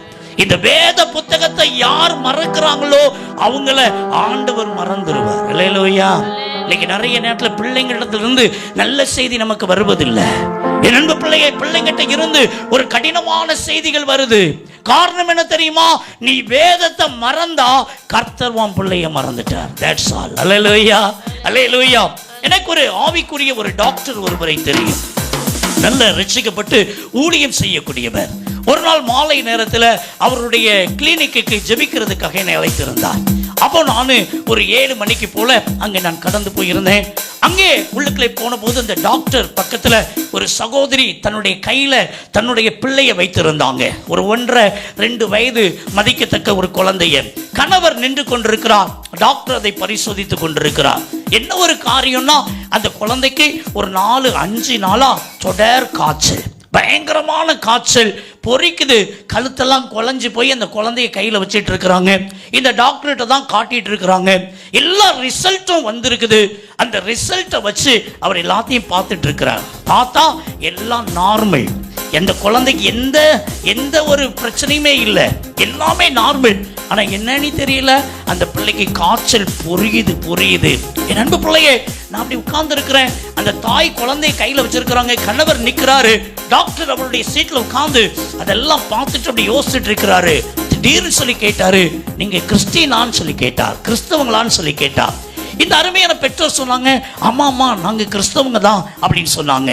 மெதுவா அந்த டாக்டர் கேட்டாரு, நீங்க இன்னைக்கு பைபிள் வாசித்தீங்களா என்று சொல்லி கேட்டார். அவங்க கணவரை பார்க்காங்க, கணவர் மனைவியை பார்க்கறாங்க. டாக்டர் கேட்டார், பைபிள் வாசித்தீங்களா வாசிக்கலையா என்று சொல்லி கேட்டார். அவங்க உண்மையை சொன்னாங்க, நாங்க பைபிள் வாசிக்கல சொல்லி சொன்னாங்க. என் அன்பு பிள்ளையே, தன்னுடைய டேபிள்ல இருந்த அந்த பைபிளை கையில எடுத்தார். தன்னுடைய பைபிளை கையில எடுத்தார். இந்த ஓசியா 4ஆம் அதிகாரம் 6வது வசனத்தை திருப்பி நீ இதை வாசின்னு சொல்லி கொடுத்தார். அதை வாசிக்க கேட்போமா? என் ஜனங்கள் அறிவில்லாமையினால் சங்காரமாகிறார்கள். நீ அறிவை வெறுத்தாய், ஆகையால் நீ என் ஆசாரியனாய் இராதபடிக்கு நானும் உன்னை வெறுத்து விடுவேன். நீ உன் தேவனுடைய வேதத்தை மறந்தாய், ஆகையால் நானும் உன் பிள்ளைகளை மறந்து விடுவேன். பிள்ளைன்னு சொல்லல, பிள்ளைகளை. உங்களுக்கு 4 பிள்ளைங்க இருந்தாலும் 4 பிள்ளைய மறந்துடுவார். பிள்ளைய மறக்கிறேன்னு சொல்றவரு உங்க ஹெல்த்தை மறக்காம இருப்பாரா? என் அன்பு தேவ பிள்ளையே, ஒரு காரியம் தெரிஞ்சுக்கோங்க. நீங்க பைபிள் வாசிக்க மறந்துட்டா அவர் உங்களை மறந்துடுவாரு. அவர் வார்த்தையா இருக்கிறாரு. அல்லேலூயா. இன்றைக்கு நம்மோடு கூட ஆண்டவர் பேசுகிற ஒரு மொழி இந்த வேத புத்தகத்தின் மூலமாக. ஆமீன் சொல்லுங்க, ஆமீன் சொல்லுங்க. என் அன்பு பிள்ளை, இந்த வேத புத்தகத்தை யாரு தியானிக்கிறாங்களோ, யாரு வாசிக்கிறாங்களோ, யாரு நேசிக்கிறாங்களோ அவங்க தான் அவருடைய பிள்ளை. அல்லேலூயா. ஆபிரகாம் தன்னுடைய குமாரனாகிய ஈசாக்குக்கு எல்லாத்தையும் கொடுத்தாரு. காரணம் என்ன? அவன் தியானிக்கிற ஒரு மனிதனாக இருந்தான். இந்த ராத்திரி நேரத்தில் என் அன்பு பிள்ளையே, இந்த பைபிளுக்கு நீங்க முக்கியத்துவம் கொடுக்கணும்னு கர்த்தர் விரும்புறாரு. ஆமீன் சொல்லுங்க, ஆமீன் சொல்லுங்க. நான் ஒரு குறிப்பிட்ட இடத்துல ஒரு ஊழியத்துக்காய் போயிருந்தேன். ஒரு அருமையான ஒரு அம்மா எனக்கு ஒரு லெட்டர் மாதிரி ஒன்று எழுதி கொடுத்து விட்டுருந்தாங்க. ஐயா, எனக்கு 75வது ஹாப்பி பர்த்டே. இன்னைக்கு சாயங்காலம் ஒரு 5 மணிக்கு நீங்கள் எங்கள் வீட்டில் வந்து எனக்காக ஜெபிக்க வரணும் ஐயா. என்னால் ரொம்ப நடக்கலாம் முடியாது என்று சொல்லி அந்த பாஸ்டருக்கு ஒரு லெட்டர் வந்து அந்த பாஸ்டர் மூலமாக எனக்கு வந்தது. ஆகையினால இந்த சபையில் இருக்கிற ஒருத்தங்க என்ன அந்த வீட்டுக்கு நேராக கூட்டிகிட்டு போனாங்க. அங்கே போனால் அந்த அம்மா, என் அன்பு தேவ பிள்ளையே, ரிட்டையர்டு ஹெச்எம், ரிட்டையர்ட் ஆகி ஹெச்எம் இருக்கிறவங்க. அவங்க பிள்ளைங்கள்லாம் வெளிநாட்டில் இருக்கிறாங்க. இந்த அம்மா அங்கே இருக்கிறாங்க. ஒரு மகன் டாக்டராக இருக்கிறாங்க. அந்த அருமையான என் அன்பு தேவ பிள்ளையே, அந்த டாக்டர் வந்து இந்த அம்மாவை கவனிச்சுக்கிறாங்க. அந்த வீட்டில் இருக்கிறாங்க. நான் அந்த வீட்டுக்கு போன ரொம்ப அன்பாக கண்ணியமாக நல்லா அழகாக அந்த அம்மா பேசிகிட்டே இருந்தாங்க. அப்படி எல்லாம் பேசி முடித்த பின்பு, ஐயா இன்னைக்கு என்னுடைய 75வது ஹாப்பி பர்த்டே, நான் அதுக்கு ஜெபிக்கிறதுக்கு தான் உங்களை நான் விசேஷமாக உங்களை வர சொன்னேன் ஐயா, நீங்கள் ஜெபிக்கணும் ஐயா சொல்லி சொன்னாங்க. உடனே அவங்களுக்காக ஜெபிக்க முற்பட்ட போது அந்த அம்மா ஒரு புது பைபிள், அப்படி கோல்டு கில்ட் போட்ட ஒரு பெரிய நல்ல பெரிய எழுத்து சைஸில் உள்ள ஒரு பைபிள், தமிழ் பைபிள் தான். அந்த பைபிளை அருமையான மகன் இந்த அம்மாவுக்கு ப்ரெசென்ட் பண்ணியிருக்கிறாங்க. 75வது ஹாப்பி பர்த்டேன்னு சொல்லி. ஆகையினால அந்த பைபிளை என் கையில் தந்து, இதை நீங்கள் ஜெபம் பண்ணி தாங்க ஐயா, நான் இன்னையிலிருந்து இந்த பைபிளை நான் வாசிக்க போகிறேன். ஆகினே எனக்கு ஒரு ப்ரேயர் பண்ணி இந்த பைபிளை எனக்கு தாங்கன்னு சொல்லி அந்த பைபிளை என் கையில் கொடுத்தாங்க. உடனே நான் அந்த ஜிப்பெல்லாம் ஓப்பன் பண்ணி அந்த பைபிள்லாம் பார்த்துட்டு ரொம்ப நல்லா இருக்குது. அது ஃபாரின் பைபிள் நினைக்கிறேன், நல்ல குவாலிட்டியான பைபிள், நல்ல பைபிள். இந்த அம்மாட்ட மெதுவாக கேட்டேன், உங்களுக்கு 75வது ஹாப்பி பர்த்டே கொண்டாடுறீங்க, ரொம்ப சந்தோஷம். இது வரைக்கும் நீங்கள் எத்தனை முறை பைபிள் வாசிருக்கீங்கம்மா என்று சொல்லி நான் உங்ககிட்ட கேட்டேன். என் அன்பு தேவ பிள்ளையே, அந்த அம்மா சொன்னாங்க, ஏசப்பா கிருபையினால 74 முறை வாசிட்டையா, இனி 75வது முறையாக நான் இந்த பைபிளை வாசிக்க போறேன்னு சொல்லி சொன்னாங்க. என் அன்பு பிள்ளையை, கரங்களை தட்டி கர்த்தரை மகிமைப்படுத்துவோமா? இன்னைக்கு ஆண்டவர் சொல்றாரு, இந்த வேதத்தை நீ தியானிப்பாயானால் நீ பாக்கியவான், வேதத்தை வாசிப்பாயானால் நீ பாக்கியவதி. என் அன்பு தேவ பிள்ளையே, இந்த வருடத்துல, இந்த வருடம் முடிகிறதுக்கு இன்னும் நாட்கள் இருக்குது. இந்த வருடத்துக்குள்ள ஒரு முறையாகிலும் இந்த வேதத்தை படியுங்க. அல்லேலூயா, அல்லேலூயா. ஆதியாகமத்திலிருந்து வெளிப்படுத்தல் வரைக்கும் அப்படி ரெகுலரா வாசிங்க. இன்னைக்கு நிறைய பிள்ளைங்க அந்த சங்கீதம் 91 மட்டும்தான் வாசிப்பாங்க, சங்கீதம் 23 மட்டும்தான் வாசிப்பாங்க. என் அன்புக்குரிய தேவ பிள்ளையே, இன்னைக்கு நீங்க பைபிளை எப்படி வாசிக்கிறீங்க? இன்னைக்கு நிறைய தின தியானங்கள் வந்துட்டது, மன்னா வந்துட்டது. இன்னைக்கு நிறைய பேர் பார்த்தீங்கன்னு சொன்னா, என் அன்பு பிள்ளையே, அந்த தின தியானத்தை வாசிப்பாங்க, அப்படியே பைபிள் வாசிட்டு தான் நினைச்சுக்கிடுவாங்க. ஒரு காரியம் பைபிள்ல இருந்து தொகுத்து என்ன போல ஊழியக்காரங்க எழுதுறாங்க, நல்ல ஒரு காரியம். ஆனா பைபிளை முதல்ல வாசிங்க. அல்லேலூயா, அல்லேலூயா. நீங்க தின தியானத்தை 2வது வாசிங்க, ஆனா முதல்ல பைபிளை வாசிங்க. ஆமீன் சொல்லுங்க, ஆமீன் சொல்லுங்க. என் அன்புக்குரிய தேவனுடைய பிள்ளையே, இந்த வேதத்துக்கு நீங்க முக்கியத்துவம் கொடுங்க. கர்த்தர் உங்களுக்கு முக்கியத்துவம் கொடுப்பா, உங்க தொழிலுக்கு முக்கியத்துவம் கொடுப்பா, உங்க படிப்புக்கு முக்கியத்துவம் கொடுப்பா, உங்க வாழ்க்கைக்கு முக்கியத்துவம் கொடுப்பா, உங்க பிள்ளைகளுக்கு முக்கியத்துவம் கொடுப்பா. இந்த வேத புத்தகத்தை நீ அந்நிய காரியமாக நினைப்பாயானால் கர்த்தருடைய ஆசீர்வாதத்தை பெற முடியாது. அல்லேலூயா, அல்லேலூயா. 2025வது ஆண்டுக்குள்ள நம்ம பிரவேசித்து போயிட்டு இருக்கிறோம். ஆனா 2000 வருஷத்துல இந்த உலகத்துல என்னெல்லாமோ கண்டுபிடிச்சாங்க. அந்த கண்டுபிடிப்பிலே சிறந்த கண்டுபிடிப்பு என்ன தெரியுமா? இந்த ஜிப் ரன்னர். இந்த ஜிப் ரன்னர் இருக்கு பாருங்க, இப்படி இழுத்தா பூட்டிக்குது, இப்படி இழுத்தா திறக்குது. என் அன்பு பிள்ளையே, இந்த ஜிப் ரன்னரை ரொம்ப பயன்படுத்துறது எங்க தெரியுமா? நம்முடைய பரிசுத்த வேத புத்தகத்துக்கு தான். ஆலயத்துக்கு வரும்போது பாஸ்டர் சொல்லும்போது, ஐயா சொல்லும்போது அப்படியே ஓபன் பண்ணி வாசிப்போம். அதற்கப்புறம் அதை வீட்டில் கொண்டு போய் வச்சிட்டோம்னா அடுத்த ஞாயிற்றுக்கிழமை தான் கையில் எடுக்கிறது. இன்னைக்கு எத்தனையோ பேர் அப்படிதான் வாழ்றாங்க. இன்னைக்கு ஆண்டவர் சொல்றாரு, இந்த வேதத்துக்கு முக்கியத்துவம் கொடு, இந்த வேதத்தை தியானம் பண்ணு, இந்த வேதத்தை வாசிக்காம உன் வீட்டை விட்டு வெளியே போகாத.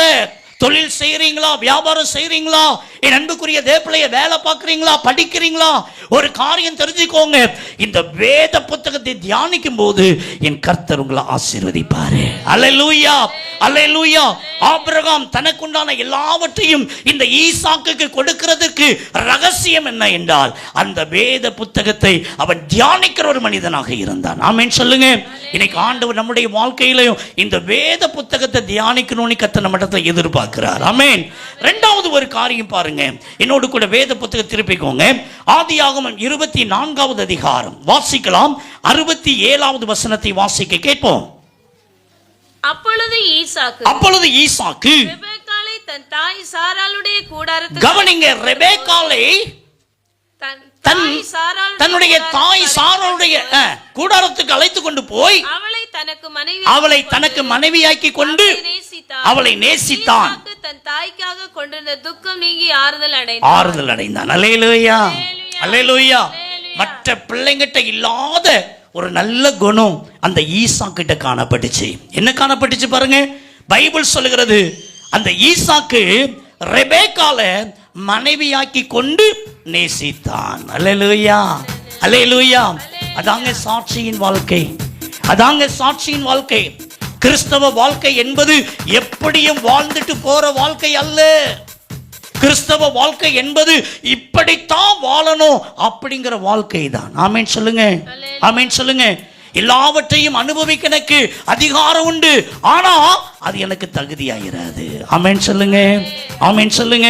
என் அன்பு தேவர்களே, இந்த உலகத்துல நம்ம எப்படினாலும் வாழலாம். இன்னைக்கு நிறைய வாலிப தம்பிமார், வாலிப தங்கச்சிமார் இந்த இடத்துல இந்த வார்த்தையை கேட்டுட்டு இருக்கிறீங்க. நீங்க நினைச்சா எப்படியும் வாழலாம், ஆனா கர்த்தருடைய பிள்ளைய நம்ம வாழ்வோம்னு சொன்னா அப்படி நம்ம வாழ முடியாது, வாழக்கூடாது. ஆமென் சொல்லுங்க, ஆமென் சொல்லுங்க. பைபிள் என்ன சொல்லுகிறது பாருங்க, இந்த ஈசாக்கு இந்த ரெபெக்கால அவன் மனைவியாக்கி கொண்டு பின்பு அவன் நேசித்தான், அன்பு கூர்ந்தான். அல்லேலூயா. இன்னைக்கு இருக்கிற காலங்கள் எப்படி இருக்குது? முதல்ல நேசிப்பாங்க, முதல்ல லவ் பண்ணுவாங்க, அதற்கு பின்பு என்ன பண்ணுவாங்க? அவளை மேரேஜ் பண்ணிக்குவாங்க. என் அன்பு தேவப்பிள்ளையே, அந்த வாழ்க்கை பெரிய ஆசீர்வாதத்தை கொண்டு வராது. Listen to me, listen to me. என் அன்பு தேவப்பிள்ளையை, நான் சமீபத்தில் ஒரு குறிப்பிட்ட ஒரு இடத்துக்கு ஊழியத்துக்கு போயிருந்தேன்.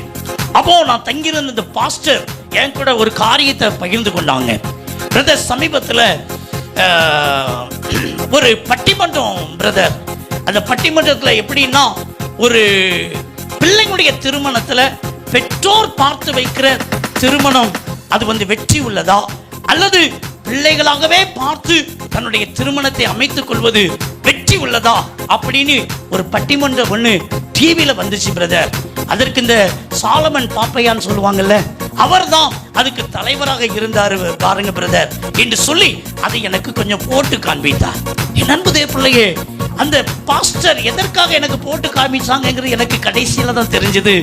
அந்த சாலமன் பாப்பையா கடைசியில் சொல்றாங்க, ஒரு பெற்றோர் பிள்ளைக்கு பார்த்து வைக்கிற திருமணத்தை காட்டிலும், அவர் சொல்றார், என் அன்பு தேவப்பிள்ளையே, இன்னைக்கு இருக்கிற பிள்ளைங்களுக்கு ஏதுவா அவர் சொல்றாரு, பிள்ளைங்களே தன்னுடைய வாழ்க்கையை அமைத்துக் கொள்ளக்கூடிய ஒரு திருமணம் இருக்கிறதே, அந்த காதல் திருமணம் இருக்கிறதே, அதுதான் சால சிறந்தது, வெற்றியை கொண்டு வரக்கூடியது, அப்படி இப்படின்னு சொல்லி தீர்ப்பை வழங்கிவிட்டார். என் அன்புக்குரிய தேவப்பிள்ளையே, இன்னைக்கு இருக்கிற பிள்ளைங்களுக்கு அல்வா சாப்பிட்ட மாதிரி இருந்திருக்கும். அந்த அந்த பட்டிமன்றத்தை பார்க்குற பிள்ளைங்க உண்மையா சொல்றேன் வழங்கவே முடியாது. இன்னைக்கு இருக்கிற காரியெல்லாம் பார்த்தீங்கன்னா கடைசி காலம். இன்னைக்கு இருக்கிற காலங்கள் ஒரு கொடிய காலம்.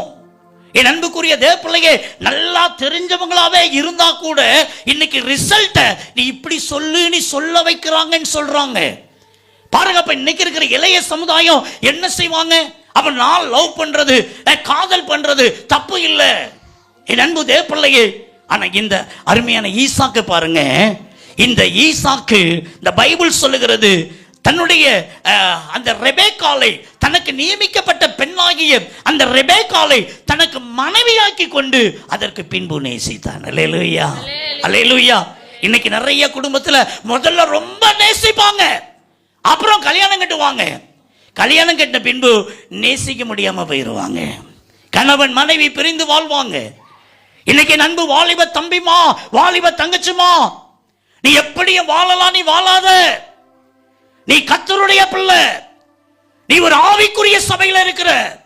ஜாக்கிரதை, ஜாக்கிரதை. இன்னைக்கு ஆண்டவர் சொல்றாரு உன் வாழ்க்கை சாட்சி உள்ள வாழ்க்கையா இருக்கணும், உன் வாழ்க்கை ஒழுக்கம் உள்ள வாழ்க்கையா இருக்கணும். இன்னைக்கு ஆண்டவர் அதை தான் ஓட்ட எதிர்பார்க்கிறாரு. ஒரு காரியத்தை சொல்றேன், தப்பா நினைச்சுக்காதீங்க. இந்த 10th 11th 12th இன்னைக்கெல்லாம் 8வது படிக்கிற பிள்ளைய லவ் பண்ணிட்டு அலையுது. என் அன்பு தேவப்பிள்ளையே, இந்த வயசு கோளாறு. ஒரு காரியத்தை சொல்றேன், இந்த நாட்கள்ல நீ கல்லூரி படிக்கிற வரைக்கும் உன்னை நீ பாதுகாத்துக்கிட்டான்னு சொன்னா உன் வாழ்க்கை வெற்றி உள்ளதாக இருக்கும், வெற்றி உள்ளதாக இருக்கும். நல்லா தெரிஞ்சுக்கோ. நீ 8th படிக்கும் போது, 10th படிக்கும் போது, 12th படிக்கும் போது ஒரு காதல் வலையில விழுந்துட்டானா உன் படிப்பு நாசமா போயிடும். நீ எத்தனை பிள்ளைங்க தன்னுடைய வாழ்க்கையில படிப்புல ஜெயம் பெற முடியாம இருக்கிறாங்க தெரியுமா? எத்தனை பிள்ளைங்க ரகசிய பாவத்துல இன்னைக்கு ஜெயம் பெற முடியாம இருக்காங்க தெரியுமா? என் அன்பு பிள்ளைங்க, அது கர்த்தருடைய பிள்ளைகளுக்கு ஆகாது. இந்த உலகத்தர் அப்படி வாழ்ந்துட்டு போகலாம், உன் கூட படிக்கிற பிள்ளைங்க வாழ்ந்துட்டு போகலாம். ஆனா நீ ஆவிக்குரியவன், நீ ஆவிக்குரியவள். கர்த்தர் ஒரு மகிமையான சபையில ஆண்டவர் நிலைநாட்டி வைத்திருக்கிறார். ஜாக்கிரதை, ஜாக்கிரதை. இந்த வாலிப வயதுங்கிறது ஒரு கண்ணாடி பாத்திரம் மாதிரி. தம்பிமா, தங்கச்சிமா, நல்லா தெரிஞ்சுக்கோங்க. ஒரு தடவை கீழே விழுந்து உடஞ்சிட்டுனா உடஞ்சது தான். நீ ஒருவேளை ஒரு பையன் பின்னால பைக்ல போற, துப்பட்டாவை போட்டு மூடிக்கிட்டே போற, ஏதோ ஒரு சந்தர்ப்பத்தில் ஒருத்தன் கண்ணுல பட்டுட்டா நீ வை, பாஸ்டர் கண்ணிலே பட்டுட்டா நீ வை, ஒரு சாட்சி போயிடும், ஒரு சாட்சி போயிடும். என் அன்புக்குரிய தேவனுடைய பிள்ளையே, ஜாக்கிரதை. இந்த வாலிப வயதுல நீ உன் கற்பை நீ காப்பாத்திக்க. நான் சமீபத்தில் ஒரு குறிப்பேட்டில் நான் பார்த்தேன், சென்னை, மும்பை, இன்னும் டெல்லி போன்ற பெரிய பெரிய இடங்கள்ல பார்த்தீங்கன்னா வாலிப பிள்ளைங்க, கல்லூரி படிக்கிற பிள்ளைங்க தன்னுடைய கற்பை இழந்து விடுகிறார்கள். ஏமாந்து, ஒரு பையனை ஏமாந்து, ஒரு பிள்ளையை ஏமாந்து. என் அன்புக்குரிய கிறிஸ்தவ ஜனமே, ஆண்டவர் உனக்கு சொல்றாரு, நீ ஜாக்கிரதையாயிரு, நீ ஜாக்கிரதையாயிரு. உன் படிப்பை கோட்டை விட்டுறாத, உன் வேலையை கோட்டை விட்டுறாத, உன் வருமானத்தை கோட்டை விட்டுறாத. என் அன்பு தேவனுடைய பிள்ளையே, உன் குடும்பத்தை கோட்டை விட்டுறாத. படிக்க வேண்டிய வயசுல படிங்க, வேலை பார்க்க வேண்டிய வயசுல வேலை பாருங்க. திருமண வாழ்க்கையை கர்த்தர் உங்களுக்கு அமைத்து கொடுப்பா. இன்னைக்கு நிறைய பிள்ளைங்களுக்கு என்ன தெரியுமா, இன்னைக்கு என்ன தெரியுமா, என் அன்பு பிள்ளையே, அப்பா அம்மா நல்ல சாப்பாடு போடணும், அப்பா அம்மா நல்ல ட்ரெஸ் உடுத்தணும், அப்பா அம்மா நல்ல காலேஜில் சேர்க்கணும், அப்பா அம்மா கேட்கறதெல்லாம் வாங்கி தரணும். ஆனா கல்யாணம் மட்டும் நாங்க பண்ணிக்கிடுவோம். உன்னை படிக்க வைக்கிற அப்பா அம்மாவுக்கு உனக்கு ஒரு நல்ல புருஷனை பார்த்து கட்டி வைக்க தெரியாதா? படிக்க வச்ச அப்பா அம்மாவுக்கு உனக்கு ஒரு பொண்ணை பார்த்து கட்டி வைக்க தெரியாதா? வாலிப வயதுல நீ அடங்கிற தம்பிமா, தங்கச்சிமா, உன் வாழ்க்கை நல்லா இருக்கும், உன் வாழ்க்கை நல்லா இருக்கும். இந்த அருமையான ஆபிரகாம் பாருங்க, எல்லாத்தையும் ஈசாக்குக்கு கொடுத்தார். காரணம் என்ன? அந்த ஈசாக்குடைய வாழ்க்கை ஒரு முன்மாதிரியான வாழ்க்கையா இருந்துச்சு. இந்த நாட்கள் ஆண்டவர் அதை தான் உங்ககிட்ட எதிர்பார்க்கிறார். இந்த வாலிப வயதுல என் அன்பு பிள்ளையே, நான் சொன்னேன், கண்ணாடி பாத்திரம் மாதிரி. ஒரு தடவை உடஞ்சிட்டுனா உடஞ்சது தான். இன்னைக்கு உனக்கு தெரியாது, நாளைக்கு கல்யாணம் காட்சி நீ வரும்போது என் அன்பு பிள்ளையே, எங்களை போல ஊழியக்காரங்கிட்ட தான் கேட்பாங்க, பாஸ்டர்கிட்ட கேட்பாங்க. பாஸ்டர் என்ன சொல்லுவாங்க? மனச்சாட்சிக்கு பயந்து இருந்தாலும், நம்ம சபையில் உள்ள பிள்ளையாவே இருந்தாலும் ஒரு மோசமான பிள்ளைன்னு வச்சுக்கோங்க, என்ன சொல்லுவாங்க? கர்த்தர் உங்க பையனுக்கு நல்ல பிள்ளைய தருவார். அப்ப அர்த்தம் என்ன? இந்த பிள்ளை நல்ல பிள்ளை இல்லைன்னு அர்த்தம். என் அன்பு பிள்ளையே, நாளைக்கு நீ கண்ணீர் வடிக்க வேண்டியது இருக்கும். ஒரே ஒரு வாழ்க்கை. இந்த வாலிப வயதுல இயேசுவுக்காக வாழு, இயேசுவுக்காக வாழு. நீ எவ்வளவுக்குள்ள உன்னை அடக்கி உடைக்கி நீ வாழ்றியோ அந்த அளவுக்கு உன்னுடைய எதிர்காலம் நல்லா இருக்கும். அல்லேலூயா, அல்லேலூயா. திருமண வாழ்க்கை என்பது ஒரு பெரிய ப்ராசஸ், அது பெரிய ப்ராசஸ். ஆனா படிப்பு என்கிறது சின்ன ப்ராசஸ். ஒரு குறிப்பிட்ட ஏஜ் வரைக்கும் தான் நீங்க படிக்க முடியும். ஒருவேளை கல்லூரி, இன்ஜினியரிங், டாக்டர் என்ன வேணாலும் படிங்க. ஒரு குறிப்பிட்ட ஏஜ், அந்த ஏஜ் முடிஞ்ச உடனே அந்த கல்யாணத்தை பார்த்து பெற்றோர் வச்சிருவாங்க. அது லைஃப் லாங்கா நீங்க டிராவல் பண்ணணும். ஆனா இன்னைக்கு நிறைய பிள்ளைங்க 8th படிக்கும் போதே திருமண வாழ்க்கையை டிராவல் பண்ண ஆரம்பிச்சிடுறாங்க. 9th படிக்கும் போதே, 10th படிக்கும் போதே, கல்லூரி படிக்கும் போதே அவங்க வாழ்நாள் முழுவதும் கண்ணீரா போயிடும். இந்த வாலிப வயதுல, படிக்க வேண்டிய வயதுல, சாதிக்க வேண்டிய வயதுல வாழ்க்கைய தாறுமாக்கறாக்குறது ஒன்னே ஒண்ணுதான், இந்த காதல் வலைதான். நீ அதை புரிஞ்சிக்க, அதை புரிஞ்சிக்க. இன்னைக்கு ஆண்டவர் எச்சரிக்கிறா, என் அன்பு பிள்ளையே. இது அருமையான ஈசாக்கு ரெபேக்கால மனைவியாக்கி கொண்டு பின்பு அவளை நேசித்தான். அல்லேலூயா. 1 தீமோத்தேயு 4ஆம் அதிகாரம் 12வது வசனத்தை வாசிக்க கேட்போமா? வாசிக்கலாம். 1 தீமோத்தேயு 4ஆம் அதிகாரம் அதன் 12வது வசனத்தை வாசிக்க கேட்கலாம். உன் இளமையை குறித்து ஒருவனும் உன்னை அசட்டை பண்ணாதபடிக்கு நீ வார்த்தையிலும் நடக்கையிலும் கற்பிலும் ஆவியிலும் விசுவாசத்திலும் விசுவாசிகளுக்கு நீ மாதிரியாயிரு. என் அன்புக்குரிய தேவனுடைய பிள்ளையே, விசுவாசிகளுக்கு மாதிரியா நம்ம இருக்கணும். அல்லேலூயா. உங்களை குறித்து உங்களுடைய பாஸ்டர் நல்ல சாட்சி கொடுக்க முடியுமா? பாஸ்டர்மா நல்ல சாட்சி உங்களை குறித்து கொடுக்க முடியுமா? என் அன்பு வாலிப தம்பி, வாலிப தங்கச்சி, எல்லாத்துக்கும் மேல ஆண்டவர் உன்னை பார்த்துக்கிட்டே இருக்கிறாரப்பா, உன்னை பார்த்துக்கிட்டே இருக்கிறாரப்பா. இந்த வாலிப வயதுல நீ எந்த அளவுக்கு பரிசுத்தமா வாழ்றியோ, இந்த வாலிப வயதுல எந்த அளவுக்கு அப்பா அம்மாவுக்கு அடங்கி ஒடுங்கி பாஸ்டருக்கு கீழ்ப்படிந்து இந்த சபையில நீ வாழ்றியோ அந்த அளவுக்கு உன் எதிர்காலம் நல்லா இருக்கும், உன் எதிர்காலம் நல்லா இருக்கும். என் அன்பு தேவனுடைய பிள்ளையே, எனக்கு ஒரு அருமையான ஒரு தங்கையை தெரியும். அந்த தங்கை உங்க வீட்டில் ஒரே ஒரு மகா, ரொம்ப செல்லம். வண்டியில் அங்கெங்க சுத்துவா, கண்ட பையன்ட்டையும் பேசுவா. மாடியில நிற்கும் போது அங்க நீ கையை காட்டிடுவா, அங்க பார்த்து அங்க கையை காட்டிடுவா. எல்லாருக்கும் தெரியும் அந்த பிள்ளை மொஸ்டான பிள்ளை நீ. ஆனா அந்த பிள்ளைக்கு மேரேஜ் ஆச்சுது. ஆக மேரேஜ் ஒழுங்காச்சு. சென்னையில் ஐடி ஃபீல்டில் ஒரு பையன் சொல்லிட்டு, எங்க திருநெல்வேலி பக்கத்தில் உள்ள ஒரு பிள்ளை. ஆக அங்கே உள்ள பையன் தான் அங்கே ஐடியில் வேலை பார்க்குறான்னு சொல்லி மேரேஜ் ஒழுங்காச்சுது. உடனே அந்த தங்கச்சி எங்கள் வீட்டுக்கு ஒரு நாள் ஜெபிக்கிறதுக்காக வந்திருந்தா. அப்போ அருமையான அவங்க அம்மா கூட வந்துட்டு, அங்கிள் அங்கிள் நான் ஏசு பாட்ட ரொம்ப ஜெபம் பண்ணிட்டே இருந்தேன் அங்கிள். எப்படின்னா நல்லா ஹைட் அண்ட் வெயிட்டா சும்மா ஜம்முனி மாப்பிள்ளை இருக்கணும்னு சொல்லி நான் ப்ரேயர் பண்ணிட்டே இருந்தேன். இப்போ எனக்கு வந்திருக்கிற அலைன்ஸ் இருக்குல்ல, அவர் சும்மா ஹைட் அண்ட் வெயிட்டா ஜம்முன்னு இருக்கிறாரு. அது மாத்திரம் இல்லை, அவர்கிட்ட சொந்த கார் இருக்கணும்னு ஏசப்பாட்ட ரொம்ப ஜெபம் பண்ணேன். அதே போல் அவர்கிட்ட சொந்த கார் இருக்குது. அது மாத்திரம் இல்லை, அவர் நல்ல சேலரி வாங்கணும்னு சொல்லி நான் ப்ரேயர் பண்ண ஏசப்பாட்ட. அதே மாதிரி ஹை சேலரி வாங்கிட்டு இருக்கிறாரு, சொந்த வீடு தான், அப்படி எப்படின்னு சொல்லி அங்கிள் மேரேஜுக்கெல்லாம் வாங்க அப்படின்னு சொல்லிட்டு போனான். என் அன்பு பிள்ளைய, இந்த மேரேஜ் ரொம்ப கிராண்டா ஒரே மகா அவங்க ரொம்ப அருமையா நடத்தினாங்க. அதான் பையனுக்கு மேரேஜ் ஆகி, இந்த பிள்ளைக்கு மேரேஜ் ஆகி சென்னையில் வந்து குடித்தனம் பண்ணிட்டாங்க. ஒரு நல்ல ஒரு ஸ்டாண்டர்ட் ஒரு வீடு எடுத்து கொடுத்து இந்த பிள்ளைக்கு வேண்டியதெல்லாம் வாங்கி கொடுத்து அந்த பையனுக்கு எல்லாத்தையும் செய்து வச்சுட்டாங்க. நாட்கள் கடந்தது. ஒரு 6 மாதம் கழித்து எங்கள் வீட்டுக்கு அந்த தங்கை வந்திருந்தாள். அவங்க அம்மா கூட இல்லை, அந்த தங்கை தனியாகவே வந்திருந்தா. அங்கிள் இந்த மாதிரி கொஞ்சம் உடம்புக்கு சரியில்லை, அதனால் நான் வீட்டுக்கு வந்திருந்தேன், ஆகையினால உங்களை பார்த்து ஜெபிக்கணுங்கிறதுக்காக வந்தேன் அங்கிள். சரிம்மா, நல்லா இருக்கிறியாம்மா? அங்கிள், என் வாழ்க்கையே வீணா போச்சு அங்கிள், என் வாழ்க்கையே வேதனையா போச்சு அங்கிள். அங்கிள், மேரேஜ் ஆகி ஃபர்ஸ்ட் டே நைட் என் கணவர் என்கிட்ட சொன்னாரு, நீ எனக்கு 2ஆம் தரம், என் கூட வேலை பார்க்குற அந்த பொண்ணு தான், நான் அவளை நேசிக்கிறேன், எனக்கு மனைவி, நீ 2ஆம் தரம் தான் என்று சொல்லிட்டு அவருடைய செல்போன்ல அந்த பெண்ணுடைய போட்டோவை எனக்கு காண்பித்தார். அங்கிள், ஃப்ரெண்ட் பக்கத்துலயா அவருடைய போட்டோ வச்சிருக்கிறாரு. மேரேஜ் ஆகி 6 மாசம் ஆயிட்டு இன்னைக்கு வரைக்கும் அவர் எடுக்கவே இல்லை, மாத்தவே இல்லை. ஏன்ட்டு அன்பா இருக்கிற மாதிரி இருப்பாரு, ஆனா அந்த பொண்ணுகிட்ட தான் எப்பவும் பேசிக்கிட்டே இருக்கிறார்.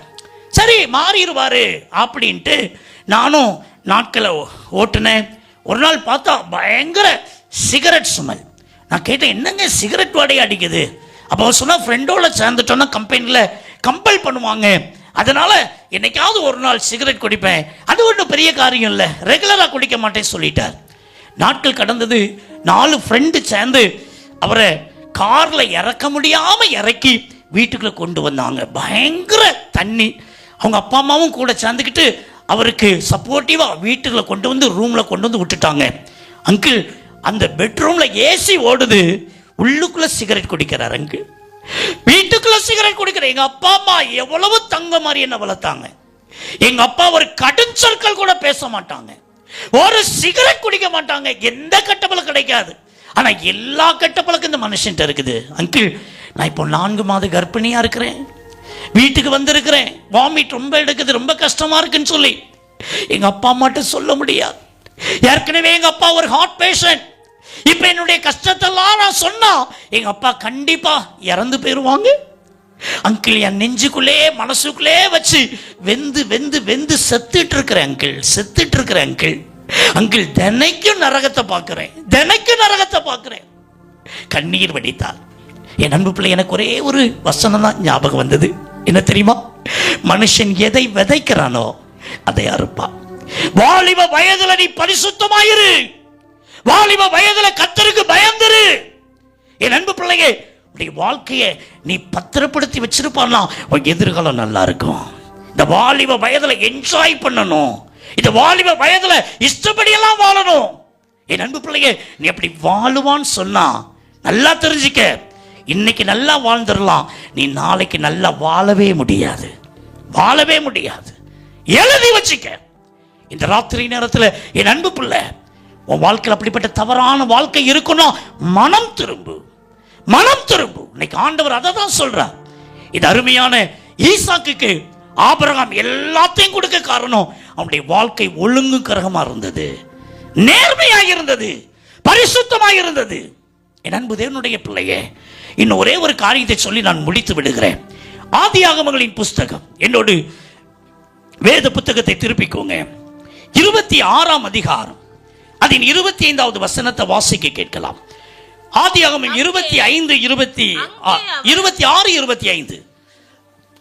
அங்கே அவன் ஒரு பலிபீடத்தை கட்டி, அங்கே அவன் ஒரு பலிபீடத்தை கட்டி, ஈசாக்கு ஒரு பலிபீடத்தை கட்டி கர்த்தருடைய நாமத்தை தொழுது கொண்டு அங்கே தன்னுடைய கூடாரத்தை போட்டான். அல்லேலூயா. அவ்விடத்திலே ஈசாக்கின் வேலைக்காரர் ஒரு துறவை வெட்டினாங்க. நல்லா கவனிங்க என் அன்பு பிள்ளையே, எந்த பிள்ளைக்கும் இல்லாத ஒரு நல்ல காரியம், நல்ல குணம் இந்த ஆபிரகாம் பெற்றெடுத்த அந்த ஈசாக்கிட்ட காணப்பட்டது. என்ன செய்தான் பாருங்க, பைபிள் சொல்லுகிறது, அங்கே அவன் ஒரு பலிபீடத்தை கட்டி என்ன செய்தான் பாருங்க, தனக்கு ஒரு வீட்டை கட்டினான். அல்லேலூயா, அல்லேலூயா. தேவனை கனப்படுத்தினான், ஆண்டவரை கனப்படுத்துவதற்கு ஒரு பலிபீடத்தை உண்டு பண்ணினான். என் அன்பு பிள்ளையே, ஷார்ட்டா சொல்றேன், ஆண்டவருடைய ஆலயத்தை நேசித்தான். ஆண்டவருடைய ஆலயத்தை நேசிக்கிறவனாக இந்த அருமையான ஈசாக்கு காணப்பட்டான். என் அன்புக்குரிய கர்த்தருடைய பிள்ளையே, பைபிள் சொல்லுகிறது, முதலாவது தேவனுடைய ராஜ்யத்தையும் அவருடைய நீதியும் தேடு, இந்த ஆலயத்தை தேடு, ஆண்டவரை தேடு, உனக்கு எல்லாம் கர்த்தர் தருவார், உனக்கு எல்லாம் கர்த்தர் தருவார். பாருங்க, இந்த ஈசாக்கு எங்கெல்லாம் போறாரோ அங்கெல்லாம் ஒரு பலிபீடத்தை கட்டுவாரு. பலிபீடத்தை கட்டுறது பெருசு இல்ல, அந்த பலிபீடத்துக்கு பக்கத்துல தனக்கு ஒரு வீட்டை கட்டினாரு. அல்லேலூயா. இதனுடைய பொருள் என்ன தெரியுமா? தேவனுடைய பிரசன்னத்தை அவன் எப்பொழுதும் அனுபவித்துக் கொண்டே இருந்தான். ஆமென் சொல்லுங்க, ஆமென் சொல்லுங்க. ஆண்டவருடைய ஆலயத்தை அவன் நேசிக்கிறவனாக இருந்தான். என் அன்பு தேவப்பிள்ளையே, இந்த சுபாவம் இந்த ஈசாக்குக்கு எங்கிருந்து வந்துச்சு? வாசிங்க, ஆதியாகமம் 13ஆம் அதிகாரம் 18வது வசனத்தை வாசிக்க கேட்கலாம். ஆதியாகமம் 13:18 வாசிக்க கேட்கலாம். அப்பொழுது ஆபிரகாம் கூடாரத்தை பெயர்த்து கொண்டு போய் எபிரோனில் இருக்கிற மம்ரேயின் சமபூமியில் சேர்ந்து அங்கே குடியிருந்து அங்கே கர்த்தருக்கு ஒரு பலிபீடத்தை கட்டினான். அல்லேலூயா. அப்பாட்ட இருக்கிற அந்த குணம் பிள்ளை ஈசாக்கிட்டையும் காணப்பட்டுச்சு. ஆமென் சொல்லுங்க. அப்பா எங்க போனாலும், இந்த ஈசாக்கு எங்க போனாலும் முத காரியம் எல்லாத்தையும் சட்டி பெட்டிலாம் தூக்கிட்டு போய் முதல்ல ஒரு கூடாரத்தை போடுவாரு, அங்கே கர்த்தருக்கு ஒரு பலிபீடத்தை கட்டுவாரு. கரங்களை தட்டி கர்த்தரை மகிமைப்படுத்துங்க. ஆண்டவருடைய திவ்ய பிரசன்னத்தை நீ விரும்புவாயானால், ஆண்டவருடைய ஆலயத்தை நீ நேசிப்பாயானால், அதன் நிமித்தமாய் கர்த்தர் உன்னையும் உன் வீட்டையும் உன் குடும்பத்தையும் உன் பிள்ளையும் உன் கைகளின் பிரயாசத்தையும் என் ஆண்டவர் ஆசீர்வதிப்பார். கரங்களை தட்டி இந்த ஆபிரகாமுடைய பிள்ளைங்க, ஒருவேளை கேத்தூர் ஆளுக்கு பிறந்த சிம்ரானோட 6 பிள்ளைங்க, எந்த பிள்ளைங்க இந்த ஈசாக்கு போல வாழல. இந்த ஆகாருக்கு பிறந்த பிள்ளை இஸ்மவேல் அப்படி வாழல. ஆனா சாராள் பெத்த பிள்ளை இருக்குல்ல, இந்த ஈசாக்கு அவனுடைய வாழ்க்கை ஒரு ஆசீர்வதிக்கப்பட்ட ஒரு வாழ்க்கையா இருந்ததுனால தான் அதை பார்த்து இந்த அன்பு தகப்பன் ஆபிரகாம் தன்னிடத்துல இருக்கிற எல்லாத்தையும் தன்னுடைய குமாரனாகிய ஈசாக்கு கை கொடுத்தான். அல்லேலூயா, அல்லேலூயா. இன்னைக்கு இந்த வார்த்தை கேட்கிற என் அன்பு சகோதரனே, சகோதரியே, என் அன்பு வாலிப மகனே, வாலிப மகளே, என் ஆண்டவர் இயேசு உனக்கு எல்லா நன்மையும் தர்றதுக்கு அவர் ஆயத்தமா இருக்கிறாரு. அதை நீ பெற்றுக்கொள்ளணும் சொன்னா, என் அன்பு பிள்ளையே, இந்த ஈசாக்கை போல ஆண்டுடைய வேதத்தை நீ தியானிக்கிற ஒரு பிள்ளையாக இருக்க வேண்டும். மனைவியாக்கி கொண்டு அவளை நேசித்தான். அவனுடைய வாழ்க்கை ஒரு நற்சாட்சி உள்ள ஒரு வாழ்க்கையா இருந்தது. உன் வாழ்க்கை அப்படி காணப்படுமானா கர்த்தர் ஆசீர்வதிப்பாரு. அது மாத்திரமல்ல, பலிபீடத்தை கட்டி அதன் அருகாமையிலே தனக்கு ஒரு வீட்டை கட்டி ஆண்டவரை தொழுது சேவித்தான். ஆண்டவருடைய சமூகத்தை வாஞ்சித்தான், ஆண்டவருடைய ஆலயத்தை வாஞ்சித்தான். என் அன்பு தேவனுடைய பிள்ளையே, நீ 6 நாள் உன் சொந்த வேலை செய்யலாம். 7வது நாள் கர்த்தருடைய நாள். அந்த 7வது நாள், அந்த நாள்ல நீ கர்த்தருடைய சமூகத்தில் வரும்போது அவரே உன்னை ஆசீர்வதிப்பார். நீ ஆண்டவரை தேடும் போது அவர் உனக்கு தென்படுவார், அவர் உன்னை ஆசீர்வதிப்பார். இன்றைக்கு உங்களுடைய வாழ்க்கையில எதுல குறைப்பட்டு போய் இருக்கிறீங்க? ஆண்டவரே, இந்த ஆபிரகாம் ஈசாக்குக்கு எல்லாத்தையும் கொடுக்கிறதுக்கு காரணம் அந்த ஈசாக்குடைய நல்ல வாழ்க்கை தான். அதே போல என் வாழ்க்கையை மாற்றுங்க ஆண்டவரே, இந்த ஈசாக்குடைய வாழ்க்கையை போல என் வாழ்க்கையை மாற்றுங்க மட்டும் கேளுங்க, கர்த்தர் இன்னைக்கு உங்களை ஆசீர்வதித்து விடுவார். அல்லேலூயா, அல்லேலூயா. உங்களுக்காக நான் ஜெபிக்க போகிறேன், உங்களுக்காக நான் ஜெபிக்க போகிறேன். ஒரு வினாடி கண்களை மூடி ஆண்டவரை நோக்கி பார்ப்பீங்களா? இருக்கிற இடத்துல அப்படி எழுந்திருப்பீங்களா? இன்றைக்கு கர்த்தருடைய வார்த்தையை வெளிப்படுத்தி இருக்கிறார். என் அன்பு மகனே, மகளே, இஸ்மவேலை போல அப்பத்தையும் தண்ணீரையும் நீ பெற்றுக் கொண்டிருக்கிறாயா? ஒருவேளை கேத்தூரால் பெற்ற பிள்ளைங்க சிம்ரானை போல நன்கொடைகளை மட்டுமே நீ பெற்றுக் கொண்டிருக்கிறாயா? இல்லை, இந்த அருமையான வேதத்தில் வாசிக்கிறோம், சாரால் பெற்ற பிள்ளை ஈசாக்கை போல எல்லாவற்றையும் நீ பெற்றுக் கொண்டிருக்கிறாயா? இன்னைக்கு ஆண்டவர் எல்லாவற்றையும் உனக்கு கொடுக்க அவர் பிரியமுள்ளவராக இருக்கிறார். நீ செய்ய வேண்டியது எல்லாம் ஒன்னே ஒண்ணுதான், அவருடைய பிள்ளையாய் மாறிவிடு. மாட்டுத்தாயின் பிள்ளையாய் வாழ்ந்தது போதும், அப்பத்தையும் தண்ணீரையும் பெற்றுக் கொண்டது போதும், வெறும் நன்கொடைகளை மட்டுமே பெற்று வாழ்ந்தது போதும். இந்த உலகத்துக்காக மட்டும், உலகத்தின் நன்மைக்காக மட்டும் நீங்க ஆண்டவரை பின்பற்றுவீங்கன்னா எல்லா மனிதரை காட்டிலும் பரிதபிக்கப்பட்டவங்களா மாறி போய் விடுவீங்க. என் அன்பு பிள்ளையே, இந்த உலகம் உலகம் உலகம் என்று சொல்லி உலகத்தின் ஆசீர்வாதத்துக்காக மட்டுமே நீ ஆண்டவரை பின்பற்றுவாயானால் ஐயோ, உன்னுடைய வாழ்க்கை கேள்விக்குறியாய் மாறி போகும். ஆனா அந்த நித்திய ஜீவனை கொடுக்கிற, அந்த பரலோக ராஜ்யத்தை கொடுக்கிற, அந்த மேலான வாழ்க்கையை தருகிற அந்த ஆண்டவரை நேசித்து அவருடைய பிள்ளையாய் வாழும்போது ஆவிக்குரிய நன்மைகளை, உலக பிரகாரமான நன்மைகளை, சரீர பிரகாரமான நன்மைகளை என் ஆண்டவரே உங்களுக்கு கொடுக்கிறார், என் ஆண்டவரே உங்களுக்கு கொடுக்கிறார். இன்னைக்கு நண்பு தேவ பிள்ளையே, இந்த ஈசாக்கை போல அவருடைய பிள்ளையா வாழுவீங்களா? அப்பாட்ட இருக்கிற நல்ல குணம் பிள்ளைட்ட காணப்பட்டுச்சு. இன்னைக்கு ஏசப்பாட்ட இருக்கிற நல்ல குணம் நமக்குள்ள காணப்படணும். இன்னைக்கு அப்படிதான் கர்த்தர் நம்மளை அழைச்சிட்டு வந்திருக்கிறாரு. இன்னைக்கு ஆண்டவருடைய கரத்துல ஒப்பு கொடுப்பீங்களா? ஆண்டவருடைய வேதத்தை தியானிக்கிற பிள்ளையா மாறுவீங்களா? இதுவரைக்கும் நீங்க எப்படி இருந்தீங்களோ தெரியாது. இன்னைக்கு ஒரு தீர்மானம் எடுங்க. இதுவரைக்கும் நான் ஒரு முறை கூட பைபிள் வாசிக்கல ஆண்டவரே, ஆண்டவரே இந்த நாள்ல நான் தீர்மானம் எடுக்கிறேன், ஆதியாகமத்திலிருந்து வெளிப்படுத்தல் வரைக்கும் உம்முடைய வேத புத்தகத்தை நான் வாசிப்பேன். இன்னைக்கு ஒரு தீர்மானம் எடுத்துட்டு போங்க பிரதர் சிஸ்டர், ஒரு தீர்மானம் எடுத்துட்டு போங்க. வாலிப சகோதரா, வாலிப சகோதரி, கர்த்தர் இன்னைக்கு உங்களை ஆசீர்வதிக்க போறாரு. ஆண்டவர் தன்னுடைய கரத்தினால உங்களை தொட்டு பலப்படுத்த போறாரு. அல்லேலூயா. இந்த ஈசாக்கு பாருங்க, ரெபேக்கால திருமணம் செய்து பின்பு நேசித்தான். இன்னைக்கு உங்களுடைய வாழ்க்கை எப்படி இருக்கிறது? உங்களுடைய வாழ்க்கை எப்படி இருக்கிறது? ஒரு முன்மாதிரியான வாழ்க்கையா இருக்கிறதா? சாட்சி உள்ளவாறு வாழ்க்கையா இருக்கிறதா? என் அன்பு தேவ பிள்ளையே, கர்த்தர் இன்னைக்கு உன்னோடு கூட உங்களோடு கூட தெளிவாய் பேசி இருக்கிறார். தெளிவாய் பேசி இருக்கிறார். உங்களோடு தனிப்பட்ட விதத்தில் பேசி இருக்கிறார். இன்னைக்கு ஆண்டவருடைய வார்த்தைக்கு கீழ்ப்படிங்க. கர்த்தருக்கு பிரியமில்லாத ரகசிய தொடர்பு, ரகசிய பாவம், ரகசிய கனெக்ஷன் இருக்குன்னா இன்னைக்கு மனம் திரும்புங்க, மனம் திரும்புங்க. கர்த்தருக்கு பிரியமில்லாத எந்த ஒரு தவறான வாழ்க்கை செல்போன்ல இன்னைக்கு நீங்க ஒருவேளை தவறான ஜீவிதம் செய்வீங்கன்னு சொன்னா மனம் திரும்புங்க. கர்த்தருக்கு பிரியமில்லாத எந்த ஒரு காரியங்கள் உங்க வாழ்க்கையில காணப்படக்கூடாது. இன்னைக்கு அப்பாவுடைய கையில் உங்க வாழ்க்கையை ஒப்பு கொடுங்க, ஒப்பு கொடுங்க. இந்த ஈசாக்கு பாருங்க, ஆண்டவருடைய ஆலயத்தை நேசித்தான். ஆண்டவருடைய ஆலயத்தை நேசித்தான். எங்கெல்லாம் போறானோ அங்கெல்லாம் ஆண்டவருக்கு ஒரு பலிபீடத்தை கட்டி அது பக்கத்துல தனக்கு ஒரு வீட்டை கட்டினான். என் அன்பு பிள்ளையே, தேவ சமூகத்தை வாஞ்சிக்கிறவனாக இருந்தான். ஆண்டவருடைய திவ்ய பிரசன்னத்தை உணர்ந்துகிட்டே இருந்தான். ஆலயத்தை நேசிச்சுக்கிட்டே இருந்தான்.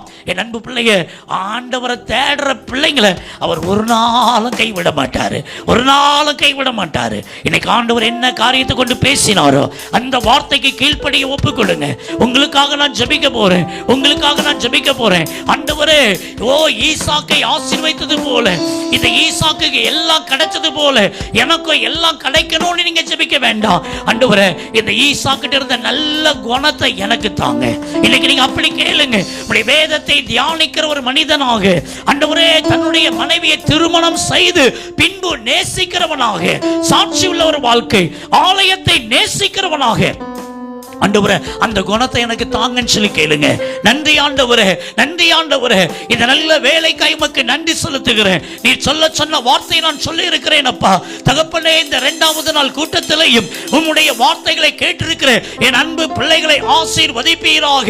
ஆபிரகாம் தனக்குண்டான எல்லாவற்றையும் தன்னுடைய குமாரனாகிய ஈசாக்குக்கு கொடுத்தது போல பிதாவாகிய தேவன் இப்பொழுது யார் யாரெல்லாம் உம்முடைய பிள்ளையாய் மாறுகிறார்களோ, யார் யாரெல்லாம் உம்முடைய பிள்ளையாய் இன்றைக்கு உம்முடைய கரத்திலே தங்களை அர்ப்பணிக்கிறார்களோ அவர்களுக்கு எல்லா நன்மையும் கொடுப்பீராக.